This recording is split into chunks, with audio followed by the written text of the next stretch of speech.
Hi everyone and welcome. That was quicker than you thought, wasn't it? It was that was so much quicker than you thought it was going to be. Now, my job but that was actually perfect. And we only do one take, so I'm gonna take it over from it right now. Welcome to Beyond the Frontier, a show on the Fortnightly Frontier podcast where we talk to our special guests about things that are laterally related to Star Citizen, not specifically development or stuff like that, but other, things that could be classified as other. I am Darinator. On the other side is my good friend and co-host Meyer, and between us, JR and Kals from JRDF, JR Design and Fabrication. Did I get it right? You did. Well done. Excellent. And we're in the right order. All good. Good. What do you do? I mean, John has been on the show before. We have. So on, yeah. Yes. So if you want to really get into the nitty-gritty of what they do, go watch that podcast. Not now. Stay here. But just later. For a refresher. Yeah. So we build event and marketing installations for companies who are going to sort of trade events or launching products who just any kind of marketing installation that they're putting into a physical space. I started out of boredom doing some Star Citizen stuff because I really like Star Citizen and I loved how detailed their assets were. This is going back to sort of 263 sort of era where we just sort of had Port Olisar, and I sort of was thinking, right, okay, what could I build for myself, and genuinely was for myself to sort of like give myself a Star Citizen project. And I picked the GSS Greycat GSS locker that you used to be able to get your spacesuits out of at Port Olisar. So everyone knew it because everyone walked past it as they came out of the station just before the airlock. And I thought I'll build one of those and I'll have it in my workshop and I'll use it and put my compressor in it and things like that. And then I then found out after I started building it about the existence of CitizenCon. So I contacted Chris Franklin and sort of said, right, okay, cool. Can I bring this cupboard to CitizenCon? And he was like, yeah, okay. Some mad guy wants to bring a wardrobe to the event, but hey, never mind. It's early days. Can I just throw in at this point, some mad guy wanted to build this weird cupboard thing from this computer game. I knew how cool it would be. He just thought it was a wardrobe. Well, all you need is a witch and a lion and to be sorted. Yeah, exactly. And and it'd have to be a lot bigger on the inside. I'm struggling to build the TARDIS, so I'll get onto that wardrobe later. Once you have that sorted. Yeah, once I've got that metric sorted, I'll be fine.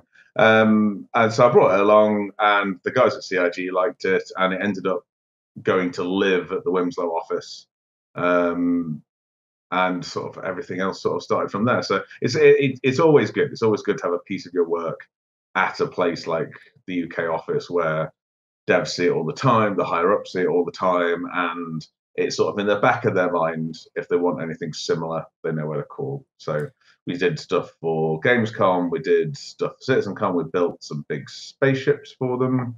And we've just recently installed said first big spaceship we did, i.e. the Sabre Raven, into the Winslow office.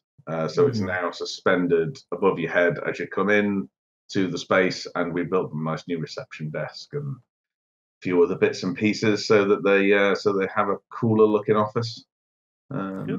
I was just going to say we'll get to the images of that later, but this is a clip that you sent us. This is of the manufacture of the said Raven, is it not? No, this is the reception desk. Oh, so this is building the reception desk. I think I don't know if there is or there isn't some footage of us sort of titivating the Raven a little bit. She's been in storage in a shipping container for a year or so since CitizenCon, pretty much.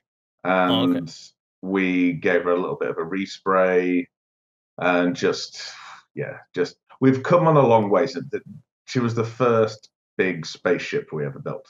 Right. And although it used the same kind of techniques and stuff I've been using for a long time, it was the first kind of scale model of that sort of scale that we'd done. So, and we did. Oh, this is us collecting the Raven out of the container, okay. And it's that whole thing of, we had 28 days from start to delivery for the Raven. So some bits were a little bit quicker than we would have liked. So when we took it back out, it was just like, yeah, we could do better. So we spent another week stripping the paint back off, doing some physical alterations that would make it easier to physically hang it. Because at CitizenCon, it was on a big plinth in the sort of main atrium as you came into the venue.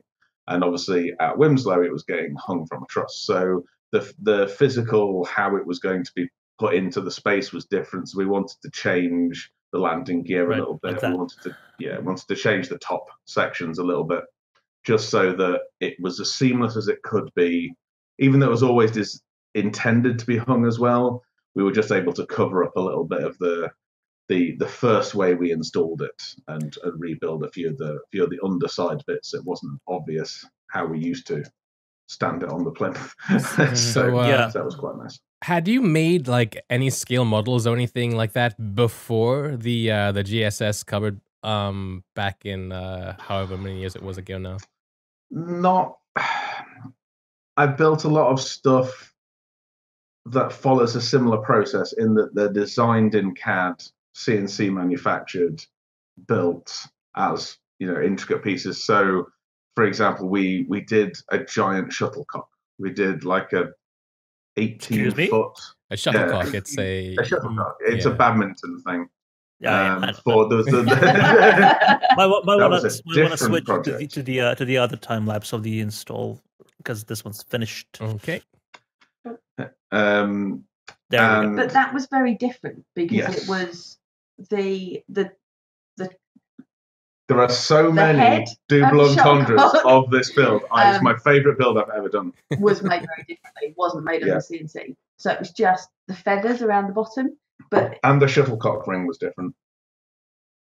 The ring was indeed different. Yes, the shuttlecock ring. Tell me more about that. But they were individual pieces that then got attached rather than a 3D model. So it was a learning curve. It was done differently, but again, that was probably the first thing we did that was a giant scale version of a physical thing. So it was take a physical thing, make it bigger, and to the point where the idea was it was for the Badminton World Championships in Glasgow. So the competitors came out through underneath it. So there was a few of the feathers that were missing, so they could come out, and it was the archway into the arena. So it wasn't just for fun then. No, that was. It's all about marketing. Yeah, I was really gutted though because the initial plan had it even bigger. It was like 28 feet or something, and that would have been the world's largest shuttlecock. Oh wow! I was gutted that we didn't get to build it, and it was just a price and logistics thing of getting it into this particular venue. Just didn't allow it, and it was a shame. So it was like the third largest shuttlecock, which is just nothing to shout about, really. So like, nah. So now you're going the other way around. You're taking not taking an actual thing, but you're taking a digital thing, but making it smaller than it actually is.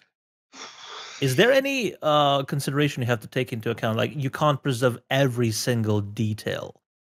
Oh God, yeah. The Raven's not too bad because it's only 1 to 8, and the Raven itself is a stealth ship, so there's not a lot of greeble on the outside. It's deliberately sleek. The Kraken, however, was many expletives I can't say on Twitch because that was 1 to 72 and built by Drake with a hammer. So the exterior of that ship has so much greeble that we just had to ignore. Partly because we never had the original model, didn't have the greeble on it because we got that concept model way before the final one was done, which was only available a couple of weeks before the show. We had the issue that we had to it was a real challenge trying to find a shipping company that understood that if it doesn't arrive by a certain date, it might as well not be there. in terms of, because obviously it had to come from Scotland to Austin. Right. So it sat in storage for 2 weeks. But we kind of went, that's fine. It can sit in storage for 2 weeks because at least then we know that it is in America. It has made it across the great big pond and it is there and safe and what have you. And through customs. Yeah. Because it was tighter than it would have been for Germany or Manchester. Oh, absolutely, because they were still deciding the colour scheme 4 days before we were shipping.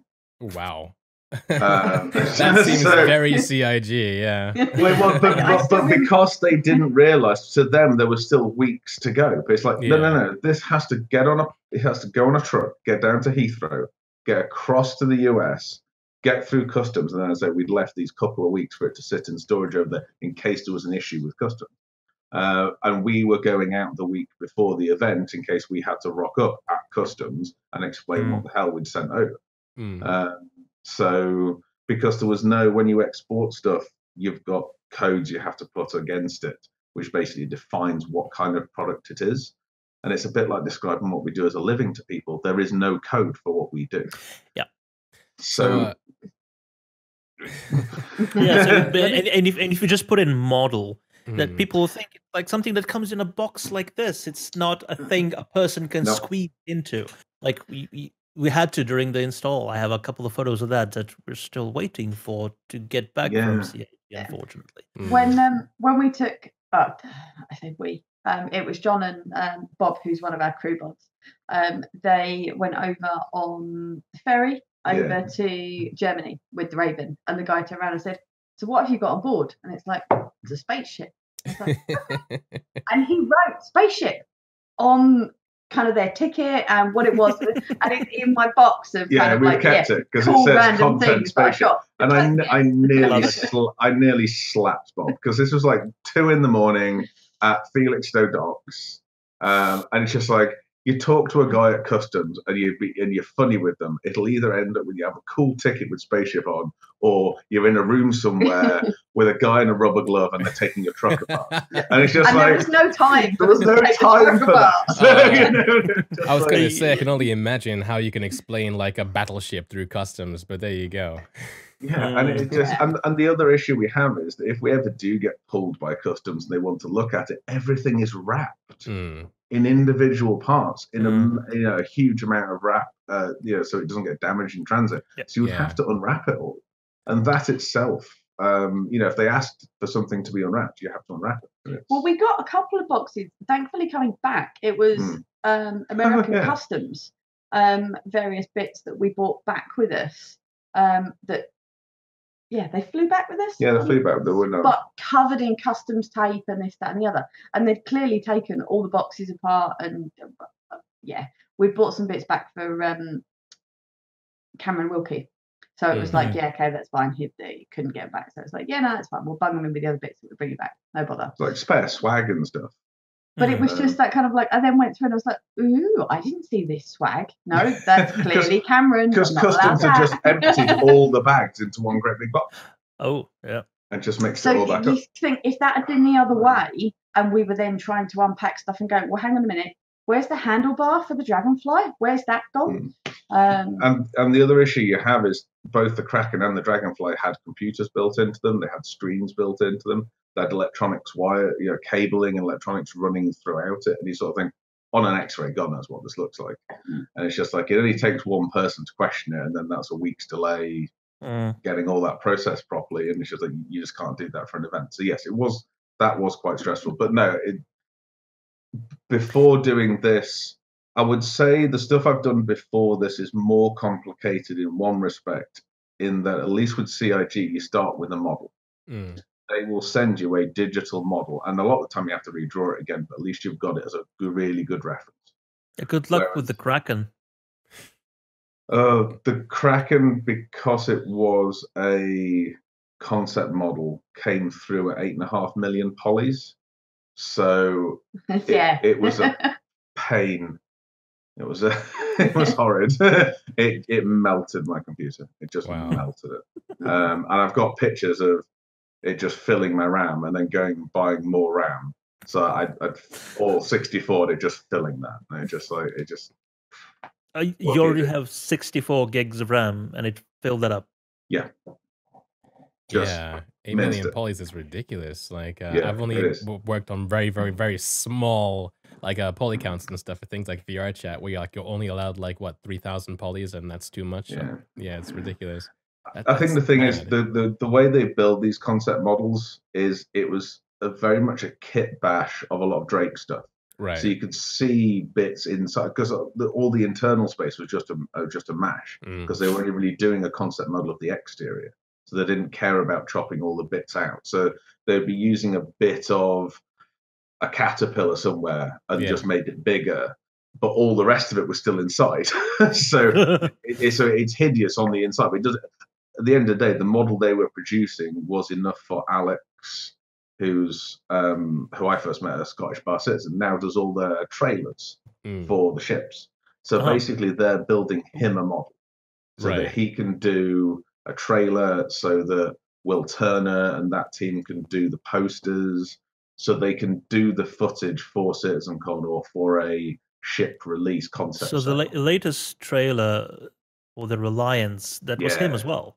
Yeah, I think he does. That was very good. Yeah, he does some awesome video work. He started doing, I can't remember who he worked. He not worked for, but did a lot of video work for one of the orgs. Hi, Dash. Oh, we were too boring. Well, the story with Alex is that he was part of like a community group that I was part of as well. That made bulkheads, the machinima. Yes. Yeah.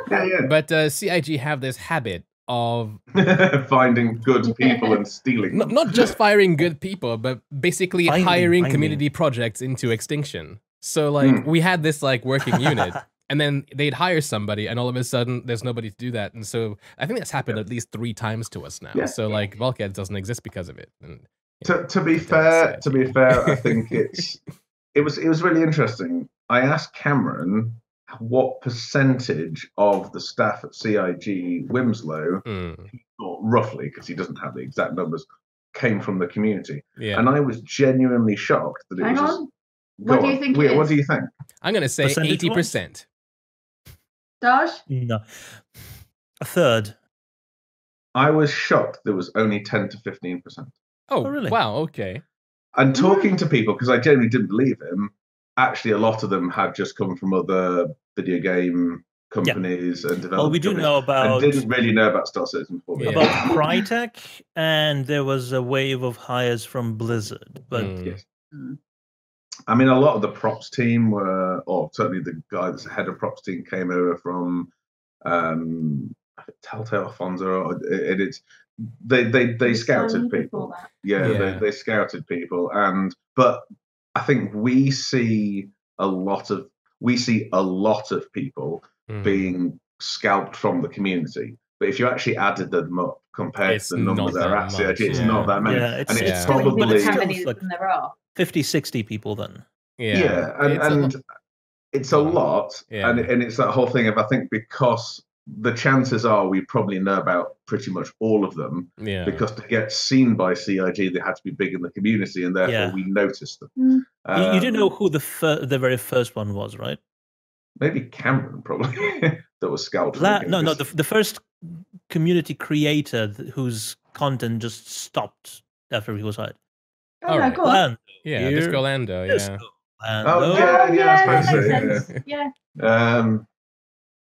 I was going to make a comment about his content stopping now, pretty much, but I'll save that for another day. Oh wow, Batman. Yeah.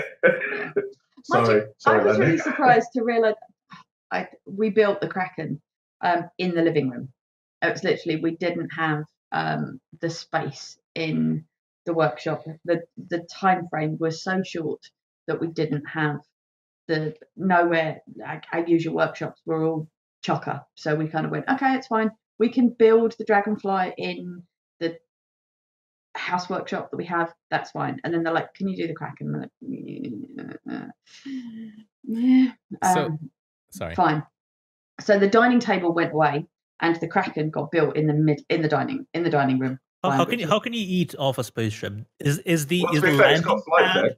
Yeah. It's got loads. Oh, Tony, my suggestion for it being used, there was a discussion about the Kraken going onto the roof of the LA office, because then you could see it from the L train. That'd be interesting. Thankfully, get weather damaged, wouldn't it? We had those conversations. It's LA. It's LA. It still rains. They have weather in LA. I watch. Whenever have not seen LA, I watch, and they're like, it's raining, and I'm like, aha, see, it doesn't matter what the weather is. It's all still weather. Weather can break anything, whether it's too hot, too sunny, too dry, too moist, too wet. It's just like things have to be built. Why is there no a place on Earth where laboratory conditions exist, like naturally? Because then we wouldn't need to build laboratories. We'd just all move there. Exactly. It's all a ploy by Big Lab, you know? Like They specifically created a type of atmosphere to call laboratory conditions that could be found nowhere on Earth. Exactly. Yeah, just so they if there was, it'd be like Stoke-on-Trent or something, and no one would want to go there. Just be Milton Keynes. Just awful. So, I was thinking that you're talking about like coffee tables and stuff. I would love to see an Aurora coffee table because it's so flat on the top anyway. It would be the perfect thing for a coffee table, apart from coffee tables that we have in the game already. You'd be surprised that there aren't enough coffee tables. There aren't enough coffee tables, trust me. Oh, yeah. It's funny. We've got to work with Ben Curtis and Corey Bamford are the two guys that we work a lot with in the props team. So Ben's head of props and Corey's one of the senior sort of designers. And love you both. Yeah, absolutely. They've been so also hi helpful. Cal's dad. Yes. I don't know whether he's here actually. I haven't heard back from him. Normally he watches. Cal's dad came up all the way from Essex and built crates for me. So the big crates that you see that we took the Dragonfly and the Kraken over to Austin in, he sat in a neighbour's garage and built them for us because we were so short on time. Cool. You want to run? It's like everything else. Even the boxes things go in take a lot more work than you thought they might do because all of a sudden you realise, oh crap, these things are half a ton each, so they should probably be really robust. And it's like, and I don't trust forklift drivers, and then because this is the interesting thing with CitizenCon last year. It's the first gig in my career that I have not travelled with the event stuff to the event, because usually it gets loaded into a truck. I jump in the truck. We go to the event, we do the event, we bring it home. Whereas this, it went on someone else's truck into the sunset to know it was then going to get put on a plane, and then it was a nightmare. I had sleepless nights because I usually would travel with it, knowing how it's getting treated, and because at the end of the day, the stuff we build is really robust. But you're going to an event, you have such a small window to do any repairs that would need doing. Yeah. If something was lost or something got damaged in transit, I mean, it doesn't matter how well you build something. If a forklift driver drops it, it's broken. It's done. If a forklift driver puts a fork through the side of your crate, which I've seen happen, it's broken. And you've got perhaps 2 days on the install to fix that, but that will be 70% of your time there will be fixing that problem. Right. Scary. Convince yourself to not micromanage everything is tough, isn't it? No. No, I think it's interesting. I think to be in the events industry, you have to be very paranoid. Yeah. Because you have to actually genuinely have a plan B, C, D, E, and onward. And people go, oh, you don't need to worry about it. It's like, no, because we're in an industry where 2 things happen. 1, you don't get paid unless it goes well. And 2, you're judged. Your entire company is judged on how well your last job went. So you can be brilliant for 10 years, have 1 awful gig, and that's you done. So an event don't wait for you. If you turn up to Gamescom a day late, the company that was supposed to be exhibiting at Gamescom got an empty piece of concrete that they still paid 50 grand for, because that's how much it costs to rent a bit of space at these sort of events, and they are not happy with you. So there can't be failure. There's like zero margin for failure in the events industry. Can I interrupt a sec? The crate that's currently on screen is I was gonna say. We donated a PC crate to just the actual outside crate and and there's some fans, and John can do the better tech description of what's included. But that was the prize from CitizenCon last year that we donated to the raffle. And Shadow Scout, I think, is his handle on pretty much everything. Right. Then basically went, right, okay, no, that's fine. Well, I want a new PC anyway. So actually, we then ended up doing this very long PC build for him and kind of put it all in and what have you. But that's where that was. So. And the desk is now in Dallas. A guy in Dallas bought the desk. We built that for him, which was quite fun in all Aegis Dynamics livery. It was an odd one because he does a lot of LAN party type stuff. So he wanted to have a PC he could take out the desk. And the desk is sort of really designed for a Thermaltake Core P5 open air case that's built in to the side of the desk. So the issue we had to get over a lot at Gamescom in 2017 was the CIG rigs, which are, of course, S70s. They're sort of like military-esque case with the handles on the top and stuff. They had to fit inside the desks. And you're then putting a box in a box. And you're putting a box in a box of a fairly high-end PC running a really unoptimized first build of 3.0. And they were paranoid this thing was just going to burst into flames because they were running these GPUs so hard. And the thing is, I mean, event spaces, there were 70,000 people went to Gamescom. So they are not cool environments. Maya will testify to that because he sat in front of a video wall in a very warm room. Yep, that was fun. Entire room getting slowly baked, and you should see the back of his neck is still probably entirely red. That hat was white when he got there. And it is stupid hot in these venues sometimes. And these PCs were running all the way through the day for the event. The event would then finish.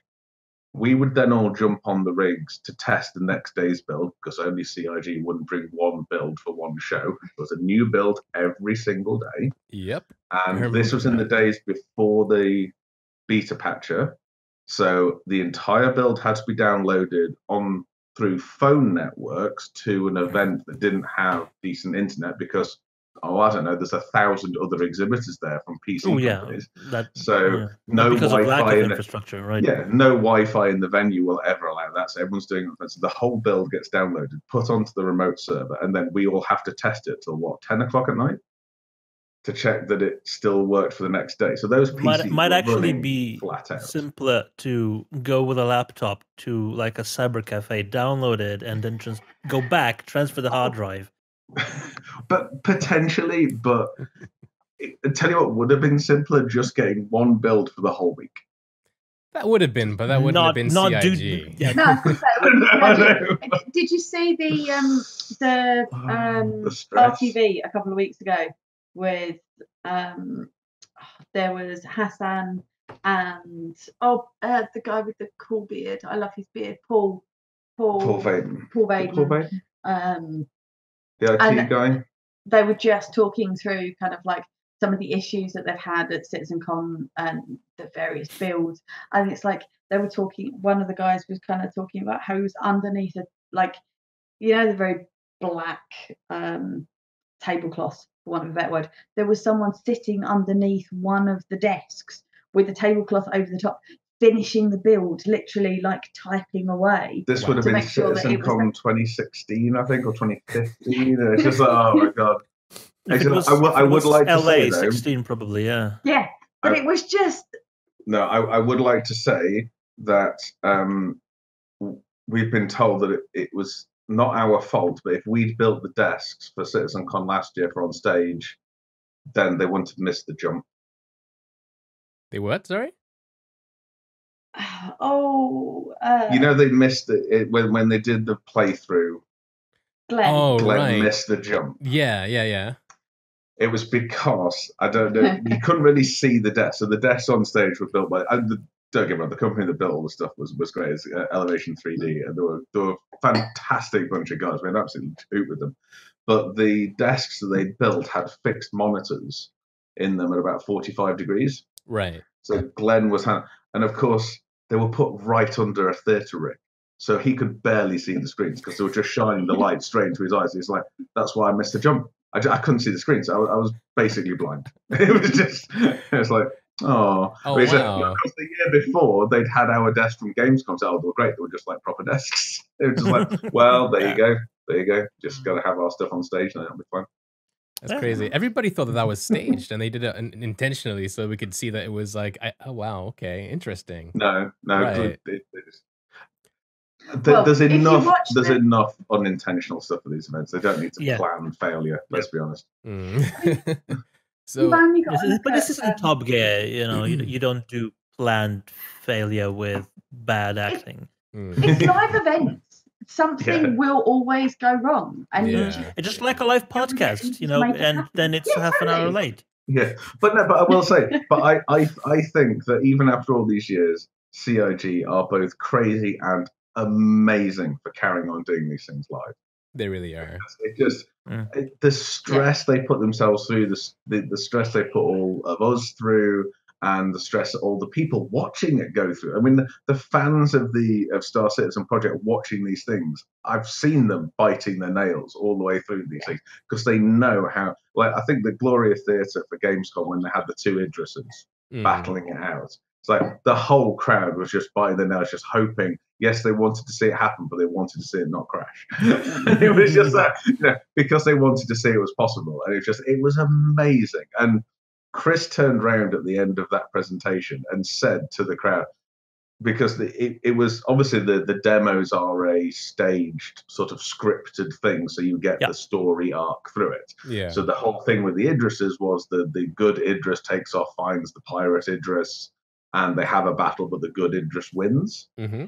So obviously the bad Idris was just firing, deliberately missing, so that the story played out right. And Chris turned around and went, shall we let them duke it out properly? And the guys downstairs in the basement of the Gloria Theatre had no idea that was coming. They'd already had their woohoo celebration, thank God it worked, and then they realised they had to reset everything and duke it out for real with these two Idrises that were barely holding it together code-wise. And it was just like, holy crap. And it's just brilliant, but they still did it, and it all works, and everyone gets to cheer. And it's just like, it's the way that Chris pushes the team and the project to do these live events is really risky. I don't think people realize how risky it is, how there is a genuine possibility they could do one of these events and just have a blue screen for 3 hours. Yeah, it's ridiculous. And I think this is... Yeah, sorry. What are you going to say? Apologize. No, go on. Well, this is probably the reason why LA event was late. Was it an hour or was it 2 hours late? Because they were just having so many technical difficulties that they didn't want to start when they were supposed to. 2 hours in the sun. But they push it. Yeah, but they push it to give us the best that they possibly can. That's true. And by us, I mean the community. So they could kind of go, okay, fine. Well, actually, a week before, this is what we're going to do. And all right, we wanted to be able to do X, Y, and Z, but actually we're drawing a line and going, no, not doing it. That's fine. That's where we are. And we can then test it. And that's fine. Right. But actually, we want so much more from the game and from what it can do that actually they're trying to do that. And one more thing. Can we just do this? Can we have another and build? what about that? And it's like... And it's like the game itself is... The 1 year they got everything kind of in a row and got everything ready to go on time was CitizenCon 2949. Yeah. 48. Turbulence. Yeah. It's not a FIFA, it's 48, not 49, yeah. Oh, yeah. It's 49 this year. And Turbulence ticketing app didn't work. So at go time in Germany, there was still 100 people outside ready to come in. So you mean 7? Yeah, sorry. So, so there was people were still queuing outside when the keynote was supposed to start because they were having to do everything manually and look through the list of 650 names to get everyone in.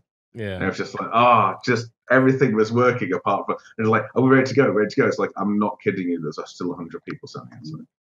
You mentioned Chris's wanting to do everything live and all that kind of stuff, and I actually think I overheard some devs from another game like muttering about how their CEO now wanted to do something live because of Star Citizen, and it went all wrong. It went tits up, and so they were complaining about their yeah. It was kind of funny. I couldn't help but laugh during the thing, and they looked at me really weird. They were like, "What does he know? What's he talking about?" Yeah, but the thing is that's how supervillains are born. Yes, but the thing that CIG has an advantage on is our patches. Yeah, because they have to keep making this game playable.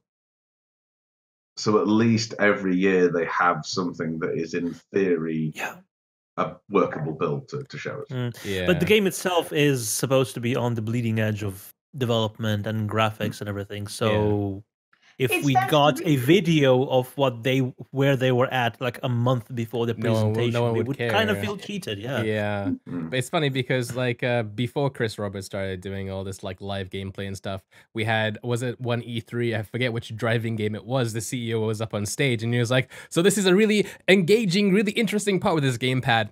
And then for some reason or another, the VLC file minimizes or like reduces in size, and everybody can see that he's not actually playing. And he's like, "Oh," he just like puts the controller away. Just the controls pop up. Yeah. It was. At least they were using VLC.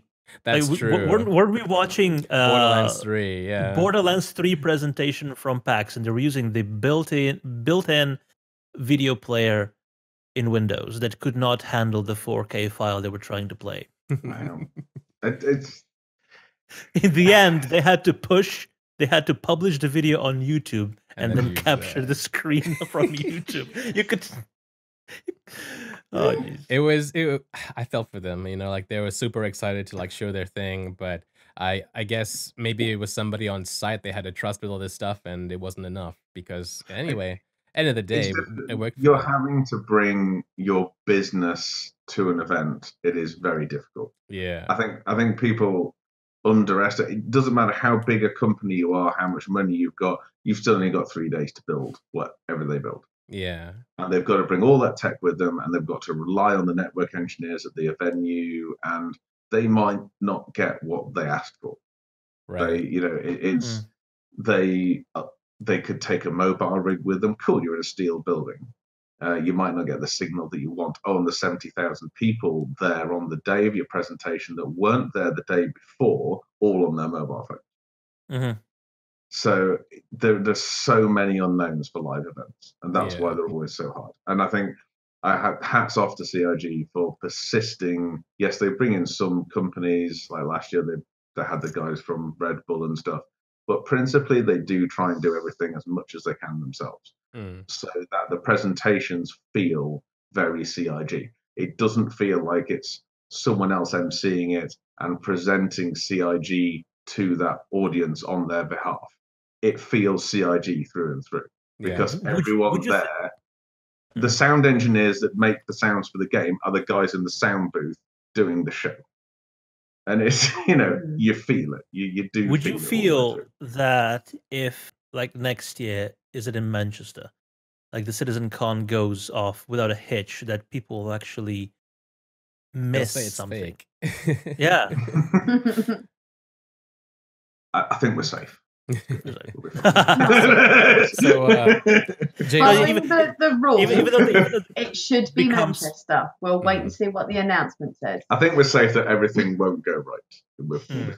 Don't worry. But even though the game becomes more and more stable with each day, well, yes, because they'll still be bringing out an experimental build, and more stuff. That they basically built and sent over 6 hours before, or even sooner than that. Yeah, I trust the CIG will forever remain true to form. Otherwise, they wouldn't be CIG anymore. Wait, no, they're no longer CIG anymore. They're CI, and Foundry is CIG.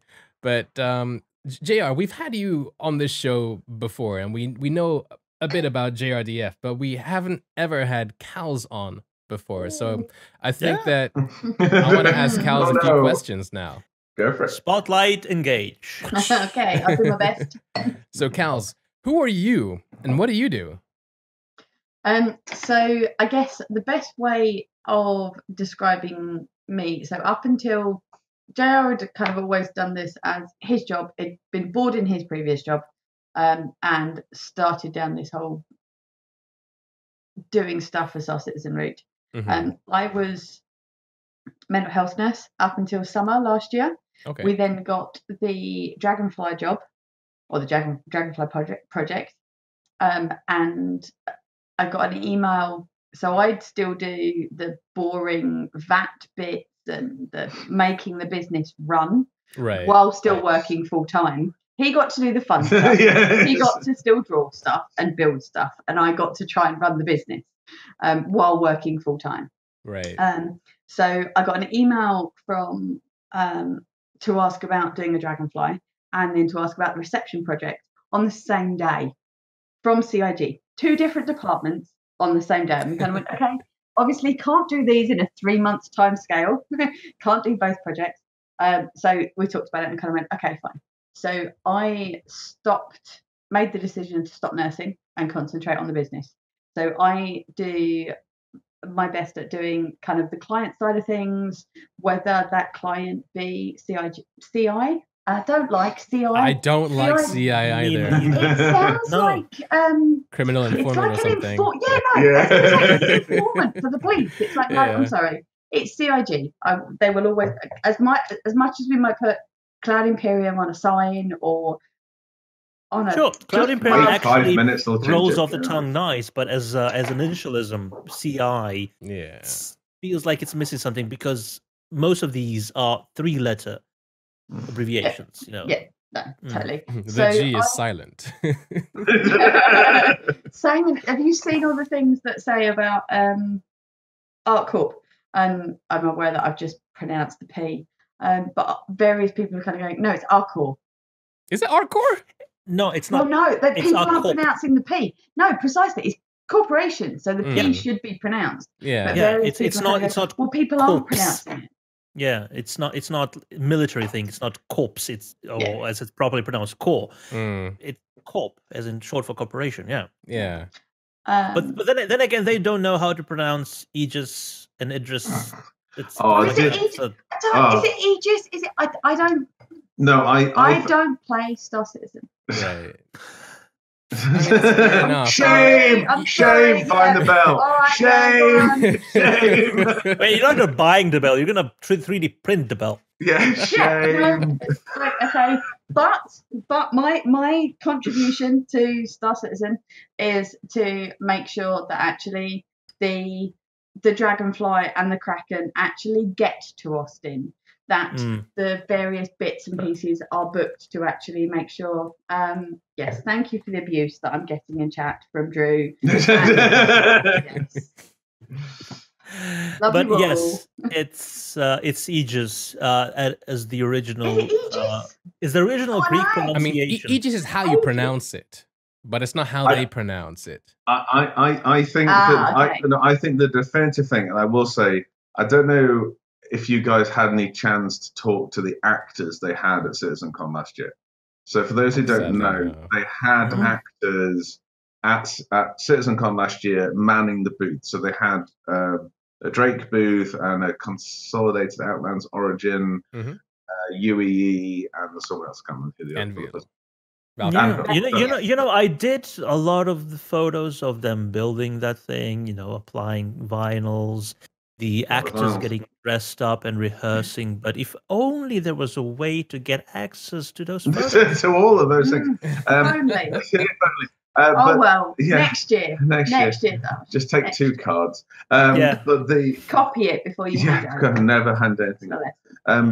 The actors there, Dave Haddock, obviously head of law, had done stuff with them and worked with them a lot before the thing. There was, I think, one of them I met that had heard of Star Citizen before. They were just kind of like American book an actor for a day sort of thing. And they were phenomenal. And I do think the whole Aegis argument was settled. Whether, doesn't matter what the real answer is, by that lass who was on the UEE booth, who grabs the mic from Tyler and goes, "It's Aegis," because that is, you would not mess with her. She was brilliant. It's just like, that is a definitive answer. If anyone asks that question, you just play them that clip and move the hell on. We do have the in-game confirmation, because the computer that announces itself when you fire up an Aegis ship says Aegis, Aegis Dynamics. Yes. So I have a fun anecdote from that same actress, the one for the UEE recruitment thing. So like for the convention, I had to help Ortwin, like the founder, and with some stuff. Mario. Sorry? I'm married always. I'm 3 wives, but I'm married. I love Ortwin. Ortwin's an amazing guy. And he wanted to walk around and see everything. And so I took him to the UEE booth, and she's in character. She's like, "Hello, welcome. Do you want to join the UEE?" And she's like looking super stern and official. And he's like, "Yes, no, I've heard of the UEE." And I'm wait. She did not recognize the Imperator. No, so I corrected her. So after Ortwin like takes a few steps away, I'm like, "By the way, you realize that is Emperor de Costigan, the ruler of the UEE." And she is like,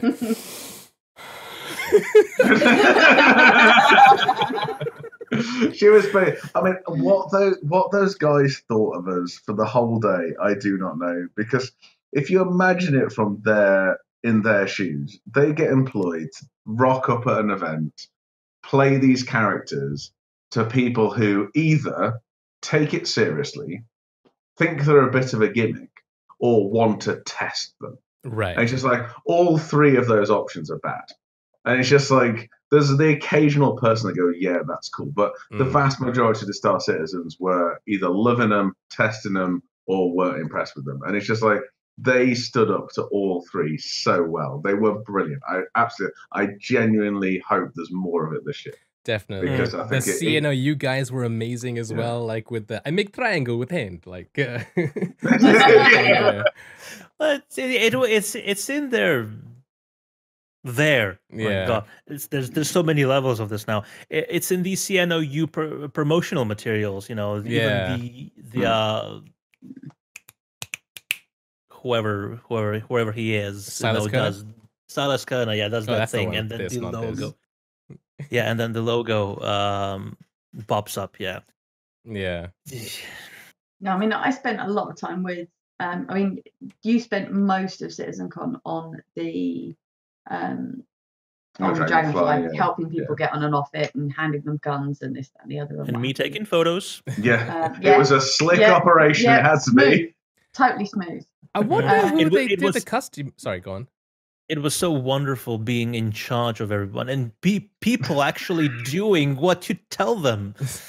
Oh, it's so good that that's what you felt, Doug. Yeah, I did not feel that. The simple instruction of just hand me the gun before you start getting off Dragonfly, because we didn't do the guns. The guns were done by a US company. There was 2 reasons for this. 1, we didn't have time, and 2, we've discovered recently that realistically we cannot do guns because of UK law now. As of 2006, I've done weaponry before. Can I rewind you? Yes, go on. So we do all sorts of bespoke projects. It's like if anyone's got anything random that they want us to make, it's like we've had requests for like the whole hydroponic system with the various plants and this, that, and the other, and what have you, and all the ship requests and whatnot. But we'll come back to the individual ships and what have you later. But all sorts of things for what people want. And we got a request for a specific. Well, one of the things that we were already looking at, and we've been talking to the German office, is about the multi-tool, as to whether or not that's practical and whether or not we can make that with a combination of 3D printing and the CNC machine and what have you, what that looks like.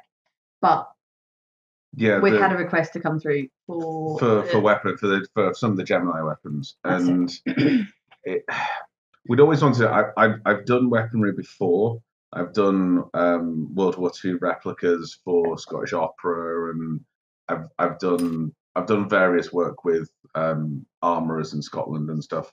And it's always not been an issue because it's been through theatres and through TV and film stuff.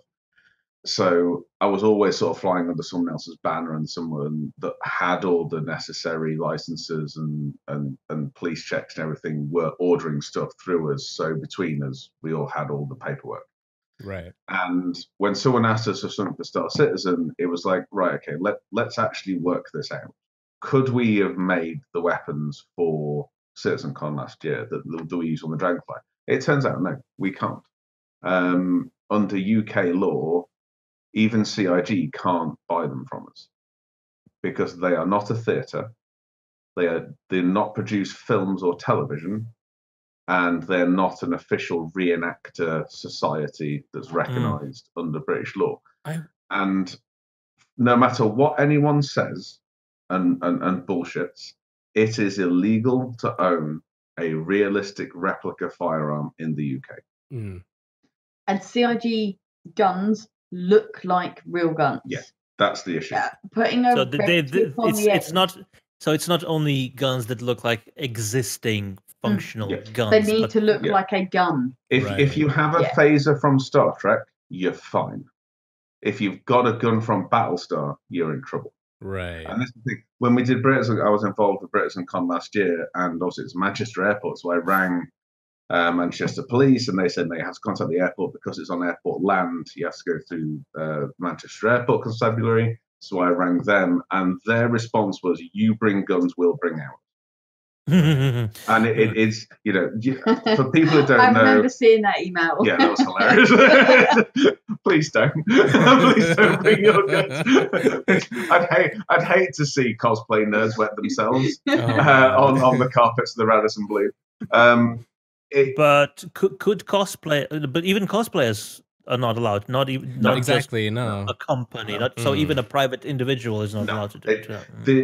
I think people read too much on the internet, and the internet's a terrible place because if you find one article that agrees with your point of view, you decide that you've been confirmed and therefore it's true, and it is not. Cue anti-vaxxers. Yes, and yeah, exactly. I can guarantee. We'll even link the stuff. Replica firearms, whether they've got an orange tip or not, that's not UK type law. If you have a firearm that looks like a firearm, you have to have a full firearms license for that weapon. Because as far as British law is concerned, if it looks like a weapon, it is a weapon. Very similar to Australia. Tell, the story of Douglas moving up from England to Scotland. Oh, yeah, we have this is the other issue that we have. We're based in Scotland. So Scottish firearms law is entirely different to English firearms law. It effectively has the same laws, but it's a different legal system in Scotland to England. So if a friend of ours tried to move his firearms collection up from England to Scotland, and 3 years later he's still waiting for the paperwork. So they're still locked away. And it's that whole thing of firearms are treated exceedingly strictly in the UK. Yeah. And unfortunately, because of the era involved with Star Citizen and the fact that their weapons do look like current weapons, and this isn't, you could argue that, oh no, they're sci-fi weapons, have got this or that. If you pull one out at a bank and the bank teller thinks it's a gun, it looks like a gun. And Star Citizen weapons definitely look like modified modern firearms. So I wonder. So you say I've thrown the link into chat, but I don't have permission. Oh, I'll fix that. So you mentioned that if it looks like a gun, a weapon, then it is a weapon. So if you make a frying pan gun, so a gun that looks like a frying pan, basically. Yes. I was going to go down the same line of thought. Does that mean that then all frying pans in the UK are now classed as weapons and you can't fry stuff anymore because it looks like a frying pan? No, because it's still illegal as a firearm because it is a firearm, but it's not illegal as a replica firearm because it doesn't look like a firearm. Right. They're two separate categories. The only replica firearms that are sort of exempt from this, and they're still not exempt, are pre-1899 firearms, so Western stuff. Okay. Oh, flintlock stuff. Yeah, flintlocks and pirates, Western, all that kind of stuff, which is why you can still have, little toy, sort of cowboys and Indians type guns of our youth. The other exception to the rule is there are 5 colors that you are allowed to paint replica weapons to make them legal. Bright orange, bright blue, bright green, basically Nerf guns. Right. So Nerf guns are that color because there's 5 colors you're allowed to paint a weapon to make it legal. Stay Off My Lawn has just asked in chat that he was in the grocery store last week, which sounds like he's in America, because we don't generally call them grocery stores. And they're selling Nerf guns that look a lot like SD weapons. I don't know whether that is Nerf guns, affect whether in America the color rules. Probably shape wise, not because even Nerf guns in America are those colors, but Nerf themselves have been designing their guns in sort of the same style guides as Star Citizen has been, so sort of slightly futuristic. Rick's in chat. Sorry. Hi, Rick. Hi, Rick. Yeah. Well, this is the man who can tell us about. This is the man who can tell us about the guns, because Rick. I will play the products file. Yes, play the products file. I was going to interject so many times that the first one that we see here is a beer cooler. Is a beer cooler made for the man of the hour that just popped up in chat. Grey-headed gamer. He was the very first person that trusted us based on renders with money to build that. and Rick to me, and I hope he doesn't take this the wrong way, because I think I know him well enough that he'll take this as a compliment. Rick to me is the quintessential American blue-collar worker. Wait, his name is Rick? He has a Mustang. He's worked in a job for 25 years and has all the guns in the world. And, that to me is just like the quintessential American blue-collar worker that we know. And it's just like, it's...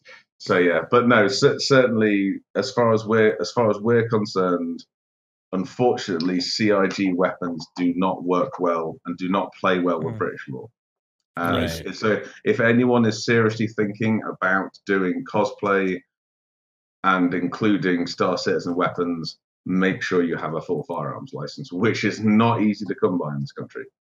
So get on with applications and finding all the things now, because if you ever got caught with one, you will be prosecuted to the full extent. But consequently, right. And when the CitizenCon in America for all the cosplayers, it's probably a lot easier for them to get actual firearms instead of. That was the brilliant thing about CitizenCon last year, was the fact that CIG made the decision, which is very common, that they weren't allowing replica firearms into the event.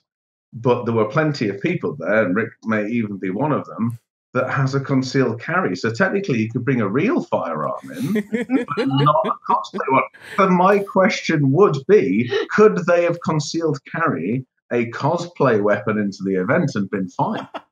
And it's just, it's laws like this we don't need to worry about. The way your brain works. And I could just imagine all the guys with concealed carries at the door saying, well, I can get your cosplay weapon in. I'll just $5. I'll sneak it in, and it's just, I don't know.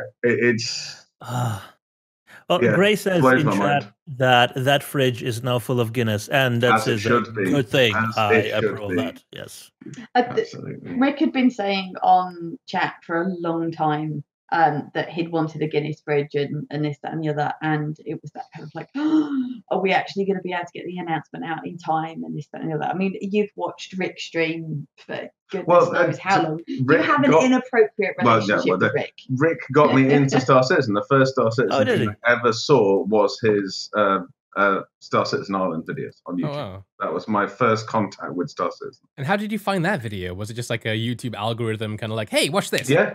Literally YouTube. I watched a lot big sci-fi fans, so it for whatever algorithm came up, it came up with that, and I watched it, and that was my first kind of into Star Citizen.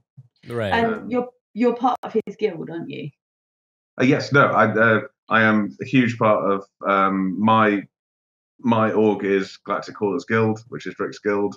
And if I ever build, I'm building my own PC desk at the moment, and it will be in GHG colors. There's no argument there. No question there. Yeah. No question. No, I said partly because I love the color scheme. They are nice colors, actually. You know, sort of dark gray, silver, red. Yeah. It works so well. Yeah. Everybody always goes the black and red route, and it's really boring. No, that gray's lovely. Yeah, the gray really does, I like the gray. It's really cool. No, it is cool. It's just like I want to try and get more LEDs into the desk and try to like pick out the reds in it and stuff. And yeah, I think it'd be really nice. I like the GHG colors, and we were quite happy with the silver as well.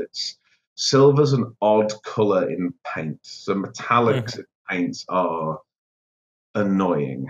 So you get the kind of chrome spray type stuff that you can get, sort of canned chrome and all that kind of stuff. It looks amazing, but it's very fragile. It doesn't wear at all. You can basically rub it off. Right. Because chrome itself, if you actually properly chrome something, it's hideous chemicals. It only sticks to certain things. You still have to put top coats on it and all that kind of stuff, and it's not. It can be cleaned with Coke, though. If used properly. It can be cleaned with Coke, but you effectively, chroming is a process in itself, so it doesn't play well with other paints and all that kind of stuff. So you can get sort of fake chrome stuff, but that doesn't wear well. So we end up having to use the chrome versions of the paint that we use, which is AC2 paint. Right. And it can be a bit hit and miss. And we're really quite pleased with GHGs because it was a bolt gun metal type thing. It didn't need to be shiny, but it had the sort of fleck in it that made it a metallic, and it looked really well. It did work. Right.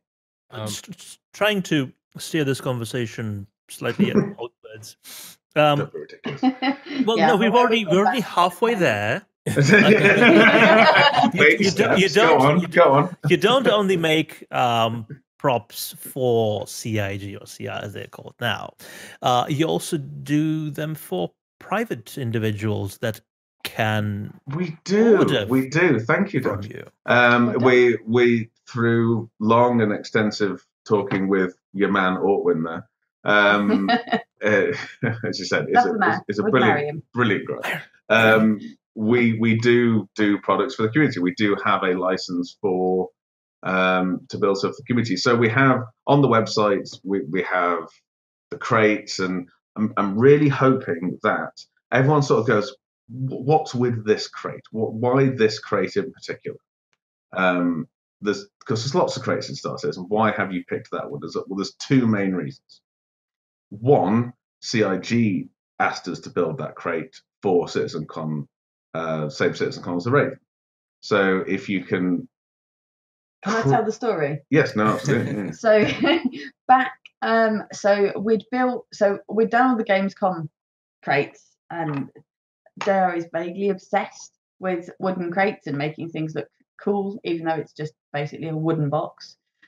So we'd made the crates for the desk, fine, and I got a message from CIG to say, can you make us one other crate? And I was like, yeah, no, that's fine. We can make you one more crate. That's fine. Didn't actually realise that it was the silver version of the crate that we now do in various other options and what have you. Right. And required a good 3 days worth of drawing. On top of everything else that we were doing in terms of taking the asset, being able to draw it, do the tool path, actually cut it, and then sand it and paint it and what have you. But we'd already said yes, quoted it, kind of went, yeah, no, that's fine. I did it.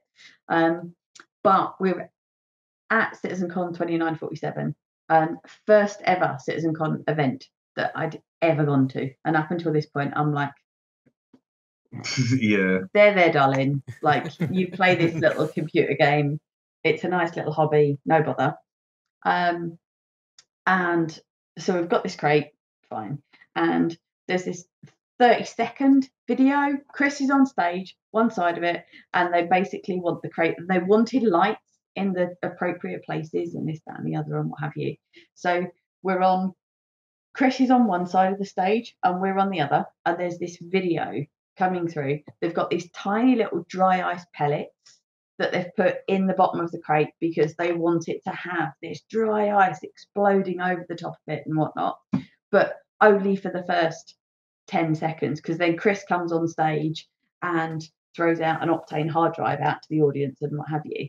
And we had enough dry ice. They'd got the dry ice. We had enough dry ice for 3 runs. So we'd done one and gone, no, that's too early. We'd done one and gone, no, it's too late. So we literally had the last go. There's 1,000 people in the audience, and JR's one side holding the crate. There's masking, there's duct tape covering the lights because it goes onto a dark stage. I'm standing there with a boiling hot kettle, and it's like, pour it. And I'm like, no. I'm watching this video. And even now, every time I see that video, I am standing on that like to the side of the stage, and I can hear the gasps in the audience of people going, oh, wow, as this crate travels through the audience and what have you. And I will not pour this kettle of hot water onto the dry ice for it to explode and whatnot. And then it's like, okay, go, right, pour, literally decant the entire kettle of hot water into this wooden crate, hoping in the dark, because it has to be dark, that I don't splash JR with boiling hot water, that I don't get hot water anywhere, gets it onto the stage, pulls the tags off, and off you go off the other side. It kind of just boils over the sides and whatnot. And then Chris comes onto stage and just late. Hey! And then just, as it goes. But it's just like, it even as I tell the story, I'm back on the stage. And that's why, to go back to what do I do?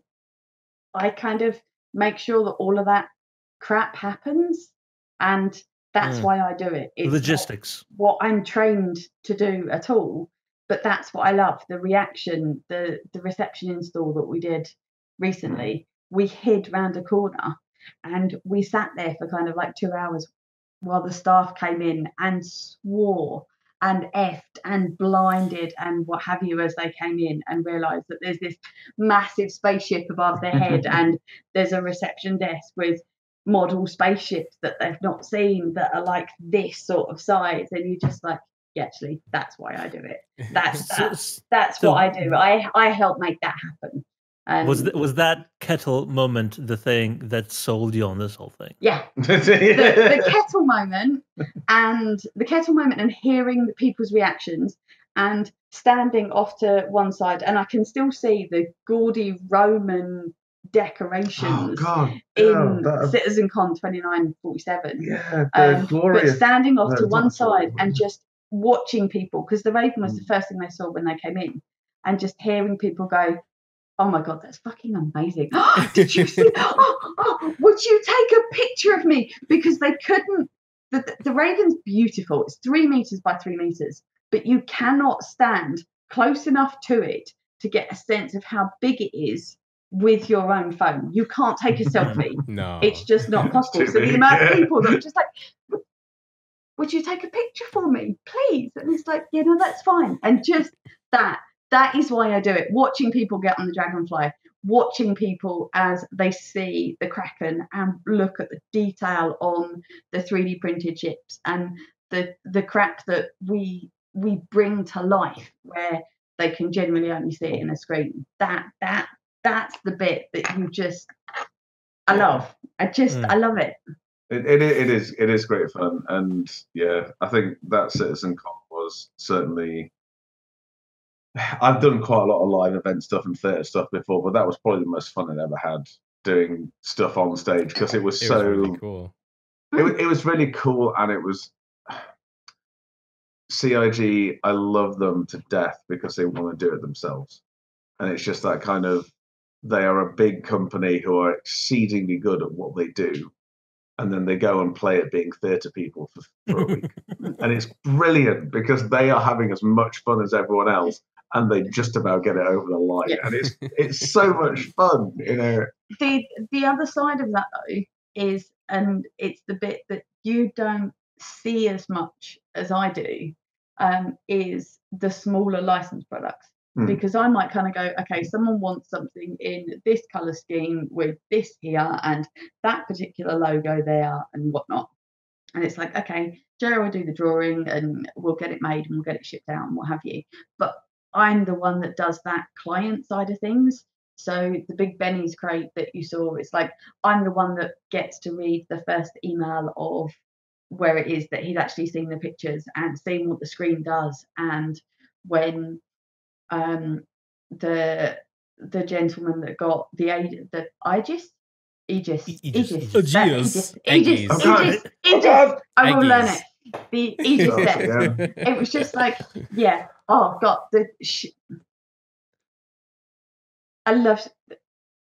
I'm really glad that we've now found a way to be able to ship stuff to the States, because the UK doesn't spend money in the same way that the Americans do. But certainly shipping stuff to the US, there's a good week before it leaves, between it leaving us and it arriving then. By the time it gets down to London and across the sea and then clears customs and then gets to wherever they are in the States, and it's a horrible week where you sit there kind of like, is it there? Has it got there yet? Have they just not messaged me? Do they not like it? And it's like, there is no one that has had something arrive and they're just like, oh, this is shit. This is what I think. It's just like they're over the moon with what they get. But it's just like, it's the stress of sending, you get that email back and you're just like, oh, I'm so glad they're pleased with it and they're over the moon and they just love it. And that just, that's cool. That's just, Also, tell me that Big Benny's box that you made, tell me that plays the vending machine Big Benny's thing. No, it could do that, because I mean the pie's capable of it. I mean, we haven't put the music in because it's very irritating after 5 minutes. There's a lot of we have an amazing guy called Stephen the Geek who does a lot of our tech stuff. So he did a lot of stuff on the Dragonfly. He's done all the coding and stuff for the crates and the desk. And he's done various bits and pieces. So there is plans for Alexa to be able to be incorporated so that you can basically go, Alexa, order me more Guinness. Rick, if you have an Amazon Prime account or whatever, and that's where you want to buy your Guinness from. But just so that you can do it and what have you. So are they an Internet of Things, these crates you make? Do they have Wi-Fi and stuff? They have. Yep. They are fully Wi-Fi. They update via Wi-Fi. So when we make tweaks to the software, it automatically updates. So the screen on the top is a copy of the screen. So to go back to why this crate, and this comes back to the same reason.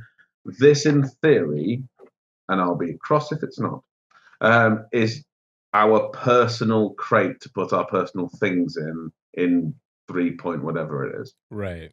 So when we have the physicalized inventory, the persistent inventory, and we have to put stuff in a box, in theory, this is the box it goes in, because it's the coded lock box that we put our belongings in, and that, and we put a code in the top. So on our crates, you have the same system. You can set the code.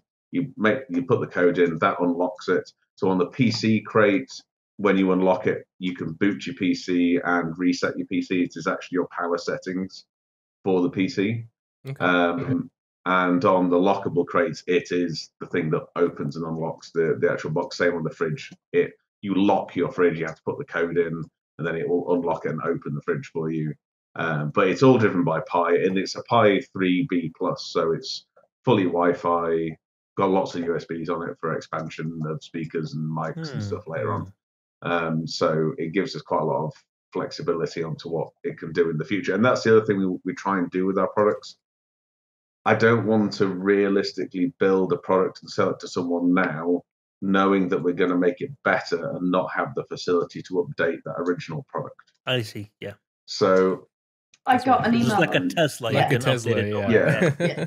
No, I mean, I got an email on Friday from the guy that got the Aegis desk, and he's like, so I was just intrigued as to how it works, and I'm a software designer, so I took the SD card out and what have you, and blah blah blah blah. And can I look at what it does? Because I'd quite like it to do blah, blah, and blah. And it's like, I'm going to link you with Stephen the Geek. Yeah. If you can get it to do something really cool, and we can work with that, and actually you want it to do X, and we want it to do Y, well, actually, what you want is probably what other people want. So actually, let's see how we can make this better and this, that, and the other.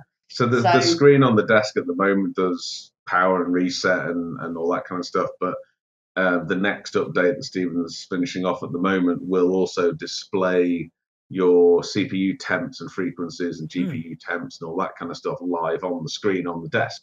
So you get that kind of nice feedback on a separate screen to your PC screens. And in theory, the same sort of interface will basically be able to send any kind of information. Then you'll be able to choose what information it sends to your little interactive screen. And it's like, and going back when I first met Stephen, he very much wanted to do the kind of thing that Game Glass is currently doing.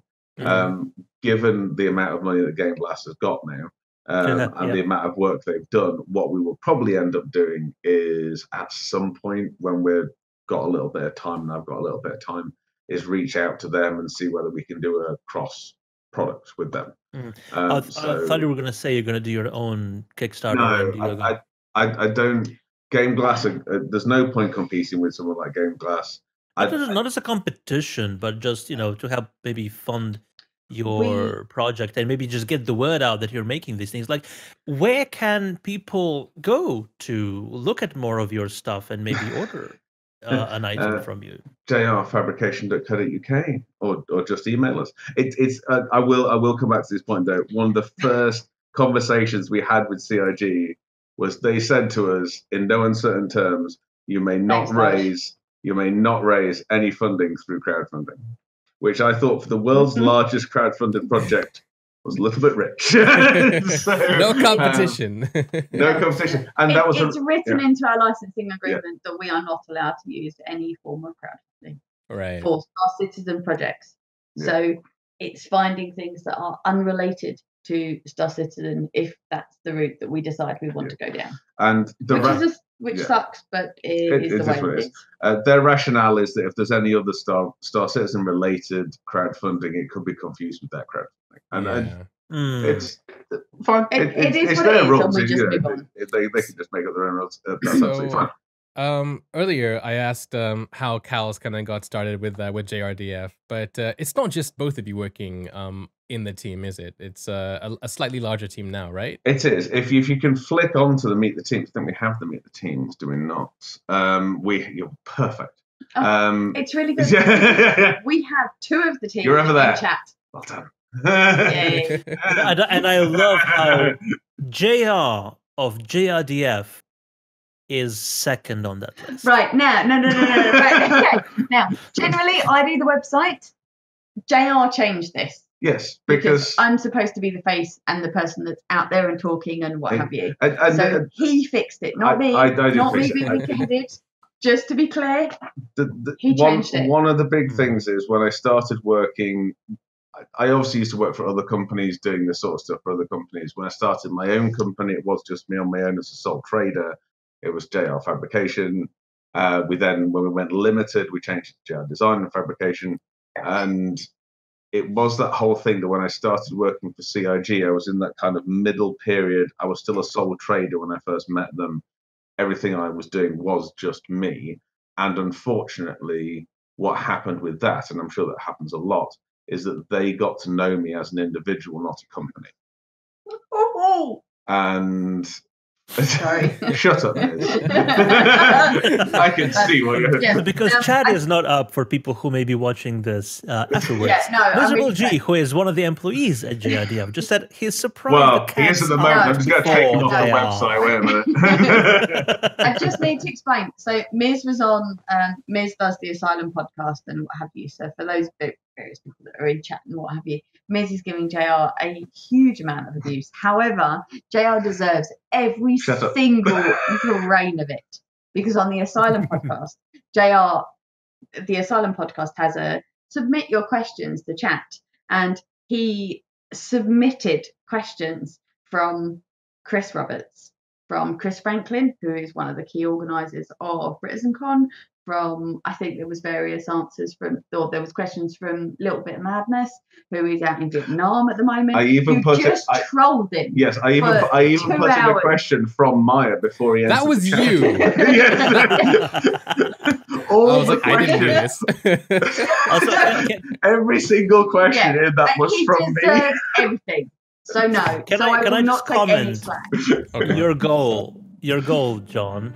Yes. The one you just removed is to have a Milky Way Stargate in your workshop.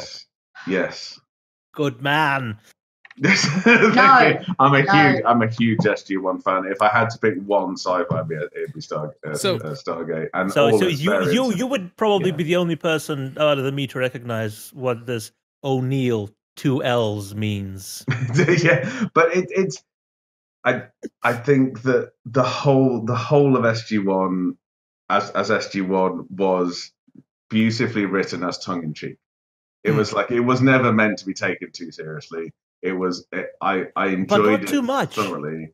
Not a comedy like, say, Red Dwarf, for instance. No, it wasn't like Orville or Red Dwarf. It was just, I really connected with the humor of it, in that it was kind of like Star Trek Next Generation, the way that they could laugh at themselves. It was that ability to laugh at themselves, and I liked that it's not too serious. And then not I really too loved gritty, yeah. Everything's going grim dark these days, yeah. Exactly. Although I loved SGU as well. I think my favorite, even, I'm sorry, Chris, but even with all the Star Citizen ships you have produced, my favorite star sci-fi ship is still Destiny from SGU. I love Destiny in SGU. I think it's the nicest profile of a ship. I think it's got so much character to it. I think maybe because of how they discover it and how they have to work with it. But it's so much of a character in that show that I don't think any Star Citizen ship has come close to that one yet. Oh, fair enough. That we've seen so far, anyway. I will be. I was talking to someone the other day, about the startup animations of Star Citizen ships. Mm-hmm. You know, because we're going to go eventually to not just hitting flight ready. There'll be all the buttons and everything. Yeah. And I really this is my pledge. Please, CIG, when someone starts up a Drake ship, can part of the animation be every 10th time they start up to have to hit one of the panels?